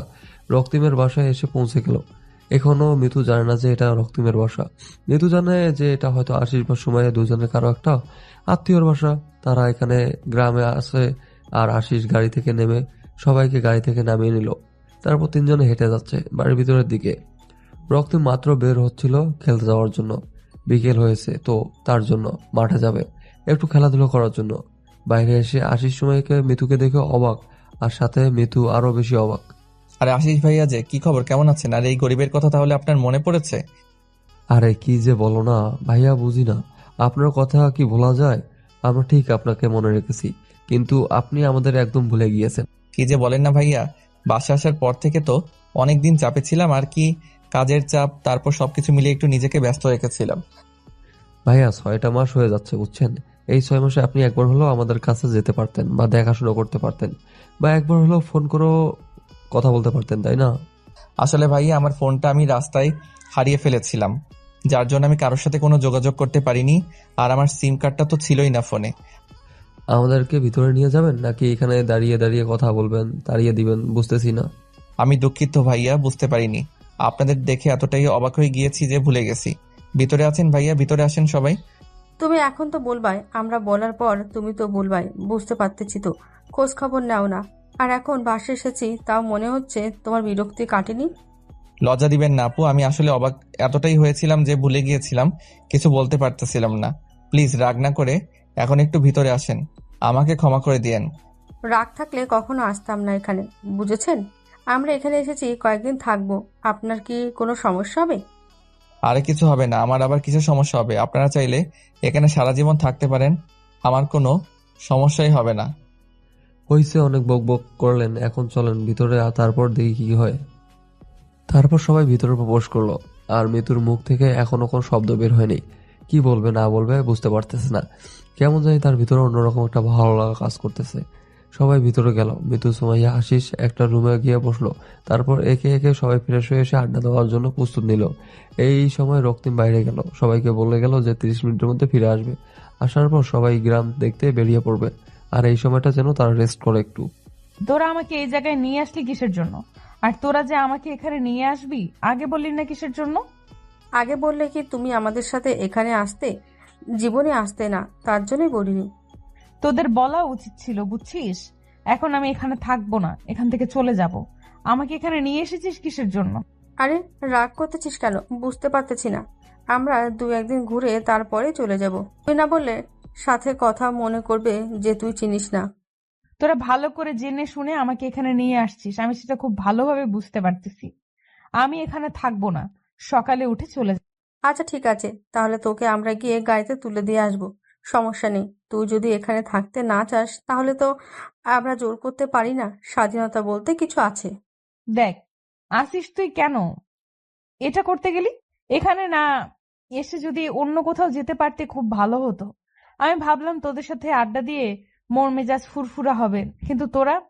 আচ্ছা, আমার ভুল হয়েছে। আমাকে কালকে বিকেলে এখান থেকে রওনা দেব, অন্য কোথাও গিয়ে আড্ডা দেব, বুঝছিস? তাও এখন একটু চুপ থাক, মন মেজাজ ঠিক না আমার। কালকে এখান থেকে চলে যাব। আচ্ছা ঠিক আছে, আমি একটু ঘুমাবো, আমার খুব ঘুম পাচ্ছে। আমি এখানে ঘুমালাম, তোরা যখন ঘুরতে যাবি আমাকে একটু ডেকে নিস। আচ্ছা, সমস্যা নেই, তুমি ঘুমিয়ে পড়ো। আমরা যাওয়ার সময় তোমাকে ডেকে নিয়ে তারপর বেরিয়ে পড়বো। এই গ্রামটা অনেক সুন্দর, অনেকের কাছ থেকে শুনেছি, বুঝছিস? একটু হলেও বুঝতে পেরেছিলাম যখন গ্রামটাতে প্রবেশ করেছিলাম। আসলে মনে হয় অনেক মনোমুগ্ধকর গ্রাম হবে। দেখা যাক, ঘুরাঘুরি করে তারপর রিভিউ দিব। এখন ঘুমাই। কথাটা বলে মিতু বিছানার উপর শুয়ে পড়লো। আর এদিকে আশিস এবং সুমাইয়া একটু বাইরে আসলো রুম থেকে। বাইরে এসে তারা দুজন একে অন্যের দিকে তাকাচ্ছে। মিতু ফেঁসে দিয়েছে। তারা মিতুর ভাবভঙ্গি ভালোভাবে বুঝতে পেরেছিল। মিতু চেয়েছিল যেন আশিস এবং সুমাইয়া তাকে কত আকতি মিনতি করে থাকার জন্য, কিন্তু তারা দুজন যখন বলল মিতু যেটা চায় সেটাই হবে, তখন মিতুর অবস্থা দেখার মতো ছিল। মিতু তো আর কোনো কথা বাড়াতে পারতেছিল না, ঘুমের বাহানা করে বিছানায় গিয়ে শুয়ে পড়ল। আশিস এবং সুমাইয়া আদরের নতুন বিবাহিত দম্পতি, তাদের তো একটু মাঝে একটু রোমান্স কিছু হবে, এটাই স্বাভাবিক। আশিস সুমাইয়ার পিছন থেকে সুন্দরভাবে জড়িয়ে ধরে আছে আর সামনের দিকে তাকিয়ে গ্রামের দৃশ্যগুলো দেখতেছে। আর এদিকে এই ফাঁকে আশিস দুষ্টুমি করে সুমাইয়ার গলায় তার ঠোঁট দুটো বসিয়ে দিচ্ছে। একটু আলতো করে সুমাইয়ার পেটে নিজের হাত দিয়ে স্লাইড করে দিচ্ছে। সুমাইয়া বারবার বাধা দেওয়ার সত্ত্বেও আশিস তার কাজ চালিয়ে যাচ্ছে। সুমাইয়া ভাবতেছে যদি কেউ হুট করে এসে পড়ে তখন কি হবে তাদের অবস্থা, কিন্তু আশিস তার কাজে মনোযোগ দিয়ে চালিয়ে যাচ্ছে। সুমাইয়ার অবস্থা অনেক ভালো লাগতেছে, অনুভূতিটা অন্যরকম, কিন্তু এই উপযুক্ত সময় এটা না, পরিবেশ। নিজের মনের মানুষকে পেলে ভালোবাসার উপযুক্ত কোনো জায়গা লাগে না। ভালোবাসতে গেলে নির্দিষ্ট কোনো কিছু স্পেস লাগে না, যেখানে সেখানে তার প্রিয়তমাকে ভালোবাসা যায়। আশিস সেই প্রমাণ দিচ্ছে সুমাইয়াকে। আর এদিকে মিতু চোখ বদ্ধ করে শুয়ে আছে। তার চোখে কোনো ঘুম নেই, সে বাহানা করেছে। সে শুধু ভাবতেছে কখন রক্তিমের সাথে সে ফাঁকা স্পেস একা কথা বলতে পারবে, আর সেখানে সুমাইয়া এবং আশিস থাকবে না। মনের কথাগুলো কখন সে রক্তিমকে বলতে পারবে যে রক্তিমকে ছাড়া সে মোটেও ভালো নেই। তারপর থেকে আর এদিকে রক্তিম তাড়াতাড়ি ফিরে আসলো বাজার সদাই করে, কারণ বাসায় মেহমান এসেছে, ভালো মন্দ খাওয়াতে হবে। তার উপর তারা অনেক বড়লোক এবং বড়লোকসের ছেলে মেয়ে। আর সব থেকে বড় কথা হচ্ছে তারা শহর থেকে গ্রামে এসেছে, এই প্রথম তার বাড়ির সাথে কয়েকদিন থাকবে। তো তাদের আতিথেয়তা ভালো করে করতে হবে। গ্রামের মানুষ আর যেটাই করুক বা না করুক, শহর থেকে কেউ আসলে তার আতিথেয়তা কমতেই রাখে না, এটাই প্রমাণ দিচ্ছে রক্তিম। আর এদিকে মিতু। কেমন আছেন আপনি? এই তো কোনো রকম বাসার কাজ করতেছি। পড়ালেখার খবর কি বাদ দিয়ে দিয়েছেন, নাকি এখন শুধু বাসায় কাজ করেন?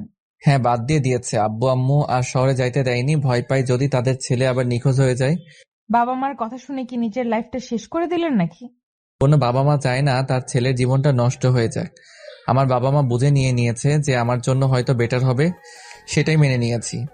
এতটা ভালোবাসেন আপনি আপনার বাবা মাকে? যাদের জন্য আমি এই পৃথিবীতে আসতে পেরেছি তাদেরকে ভালোবাসবো না তো কাকে ভালোবাসবো বলেন?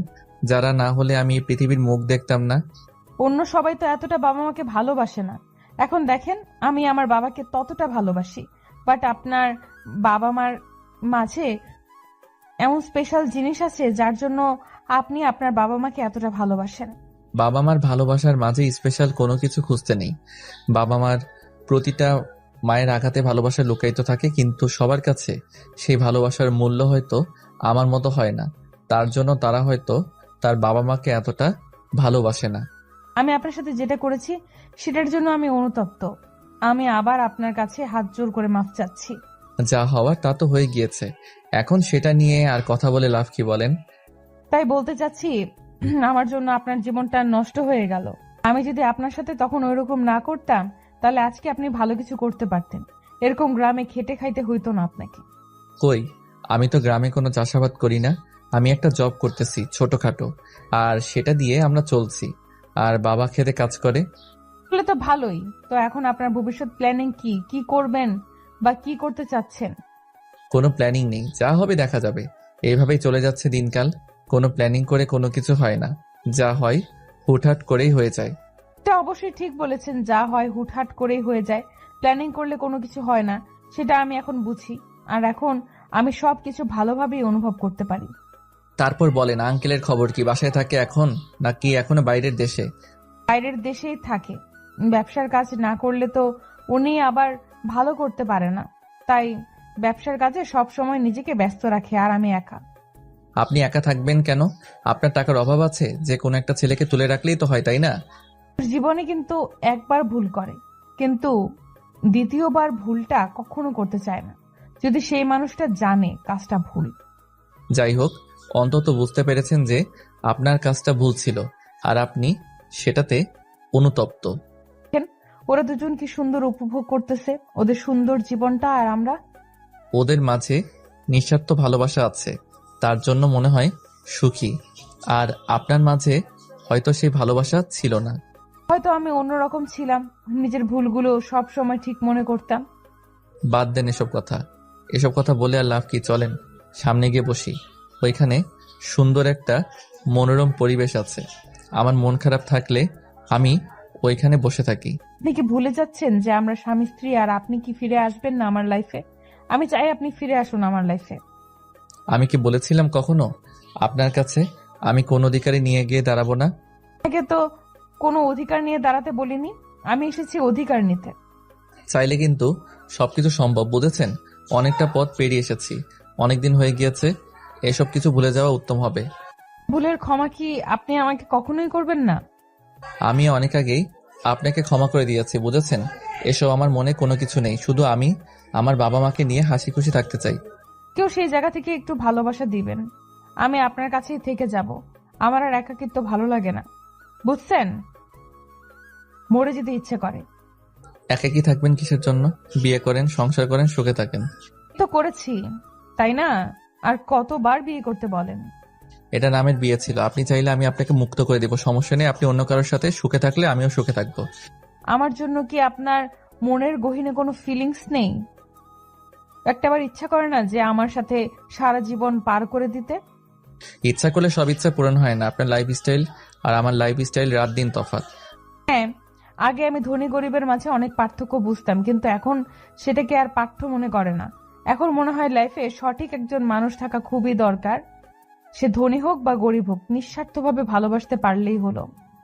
রক্তিম এবং মিতু এর মাঝে কথাবার্তা চলতেছিল, কিন্তু রক্তিম কোনোভাবে নিজেকে বিশ্বাস করতে পারতেছে না যে আদৌ কি মিতু তাকে সত্যি ভালোবেসে ফেলেছে, নাকি তার সাথে কোনো ফন্দি। কোনোভাবে সে নিজের সাথে নিজেই বুঝে উঠতে পারতেছে না। অনেক ঘোরাঘুরি করলো, ঘোরাঘুরি করে সন্ধ্যা হয়ে আসলো। আর সন্ধ্যার সময় গ্রামের পরিবেশের পরিবর্তন হয়ে যায়। সন্ধ্যার সময় যেমন শহরে একদম কোলাহল সৃষ্টি হয়, সেই কোলাহলটা গ্রামে নেই। মৃদু বাতাসে সে শরীর হালকা করে দিয়ে যাচ্ছে, মনটা একদম শান্ত ও নির্মল হয়ে যায়। সন্ধ্যা ঘনিয়ে এসেছে, তার জন্য তারা চারজন বাসায় ফিরে আসলো। সুমাইয়া এবং আশিস এসে তাদের রুমের ভিতর প্রবেশ করলো। তারা দুজন রুমে চলে গেল। এদিকে রক্তিম তার রুমে যাওয়ার জন্য প্রস্তুত হলো, আর সুমাইয়া তার রুমে চলে গিয়েছে অলরেডি। মিতু রক্তিমের পিছনে পিছনে প্রবেশ করলো। রক্তিম বেশ অবাক হলো, মিতু কেন এরকম করতেছে, কেন তার রুমে আসতেছে এভাবে, আর মিতু কি চাচ্ছে বুঝতে পারতেছে না রক্তিম। মিতুর এসব বাচ্চামি স্বভাব তার মোটেও ভালো লাগতেছে না। আপনার কি হয়েছে? আপনি এভাবে আমার পিছনে পিছনে আসছেন, ব্যাপার কি? কোনো ব্যাপার নেই, এখন থেকে আমি আপনার সাথে থাকবো, আর কোথাও যাচ্ছি না, শহরে ফিরে যাব না আর। এটা কিন্তু আপনি বোকামি করতেছেন, এটা ঠিক না। আপনি শহরে ফিরে যান, বুঝছেন? এটা আপনার জন্য ভালো হবে। এরকম পাগলামি না করাই ভালো। যে পাগলামি করে সারা জীবন সুখে থাকতে পারবো, আমি সেই পাগলামিটা করতে চাই আবারও। প্লিজ, আপনি বোঝার চেষ্টা করেন, এটা সম্ভব না। আপনি ফিরে যান এখান থেকে, ভালো হবে। আমি ফিরে যাওয়ার জন্য আসিনি এখানে। আমি যখন তোমাকে দেখেছি তখন আমি ডিসিশনটা নিয়েছি আমি আর তোমাকে ছেড়ে কোথাও যাচ্ছি না, আমি থাকতে পারবো না। আপনার যা খুশি তাই করতে থাকেন, আমি ঘুমাবো। এখন আমাকে ডিস্টার্ব করবেন না। মাত্র সন্ধ্যা হলো, খাওয়া দাওয়া না করে ঘুমাবেন মানে বুঝতেছি না ব্যাপার। আমি প্রতিদিন এই সময় ঘুমাই। রাত 10টায় ঘুম থেকে উঠে খাওয়া দাওয়া করে কাজে চলে যাই। কাজ থেকে এসে রাত 2টায় আবার ঘুমাই। সো আপনি এখন যান, আমাকে ঘুমাতে দেন। বললেই তো আর হবে না যে ঘুমাতে দেন। আমি এসেছি, আমাকে তো সময় দিবেন আজকে নাকি? অনেক তো সময় দিয়েছি, এখন আপনি আমাকে আমার মতো ছেড়ে দেন। আপনি আপনার মতো থাকেন। বললে তো সবকিছু ঠিক হয় না, মাঝে মাঝে কিছু রুটিন চেঞ্জ করতে হয়। এখন থেকে সব রুটিন চেঞ্জ হয়ে যাবে। আমি আমার কোনো রুটিন চেঞ্জ করতে পারবো না, বুঝছেন? এরকম গায়ে পড়া ঝগড়া বাদ দেন। আপনি আমার রুমে গিয়ে ঘুমিয়ে পড়েন, না হলে যা খুশি তাই করেন। আমি এখন কোনো কিছু করতে পারবো না। আচ্ছা, আপনার ঘুম পাচ্ছে, আপনি বিছানায় শুয়ে পড়েন, আমি আমার মতো থাকতেছি, সমস্যা নেই। রক্তিম গিয়ে বিছানায় শুয়ে পড়ল আর চোখ বদ্ধ করে নিল। এদিকে মিতু মুচকি হাসি দিয়ে নিজের দেহে থাকা অলংকারগুলো খুলে এক সাইডে রেখে দিল। এই বাসার ভিতরের পরিবেশটা অনেক সুন্দর। ভিতর থেকে দেখলে মনে হচ্ছে না যে এটা গ্রামের মাঝে। অনেক মহিলা এসেছে মিতু আর সুমাইয়া এবং আশিসকে দেখার জন্য, কিন্তু বাসার ভিতরে কাউকে প্রবেশ করতে দেওয়া হয়নি। সন্ধ্যার সময় হয়েছে তার জন্য। সবাইকে বলা হয়েছে কালকে সকালে এসে যেন দেখার জন্য। মিতু তার শরীরে থাকা সব গহনা খুলে রেখে দিল। রক্তিমের শরীরের উপর মাথাটা রেখে শুয়ে পড়ল। রক্তিম উঠতে চাইলে মিতু শক্ত করে রক্তিমকে ধরে যায়, ফলে রক্তিম আর উঠতে পারে না। কি করতেছেন আপনি এসব? প্লিজ আপনি রুম থেকে বেরিয়ে যান প্লিজ। আমি আপনার স্ত্রী, আর আমার স্বামীর কাছে আমার যে হক আছে আমি সেটা আদায় করতে যাচ্ছি। কেন আপনি এরকম করতেছেন আমি বুঝতে পারতেছি না। প্লিজ আমাকে ছেড়ে দেন, আমি পারবো না এরকম কোনো কিছু করতে। আপনাকে তো কোনো কিছু করতে হবে না, যা করার আমি করব। আপনি শুধু আমাকে ভালোবাসবেন। বলতেছি তো আমার পক্ষে সম্ভব না, তারপরও কেন আপনি জোর জবরদস্তি করতেছেন আমাকে? তার বাচ্চা একদম মেরে ফেলবো, কিন্তু মেজাজ গরম করবি না। অনেকক্ষণ থেকে ভালো করে কথা বলতেছি, গায়ে লাগে না তাই না? আপনি হয়তো ভুলে যাচ্ছেন এটা আমার বাসা। আপনি যদি আমার সাথে কোনো রকম খারাপ ব্যবহার করেন আমি কিন্তু ভালো করব না আপনার সাথে। কি খারাপ করবে আমার সাথে? মেরে ফেলবে? আচ্ছা তাহলে মেরে ফেলেন, আমি মুক্ত হয়ে যাব। প্লিজ আপনি আমার অতিথি, আপনার সাথে আমি এরকম কোনো কিছু করব না। প্লিজ আপনি প্লিজ আমাকে ছেড়ে দেন। কে শোনে কার কথা? রক্তিমকে একবার চুপ করে দেওয়ার জন্য মিতু ঠোঁট দুটো দিয়ে রক্তিমের ঠোঁটে ডুবিয়ে দিল। আর রক্তিম কোনো কিছু বুঝে ওঠার আগে মিতু তার ভালোবাসা দিয়ে রক্তিমকে পাগল করে দিল।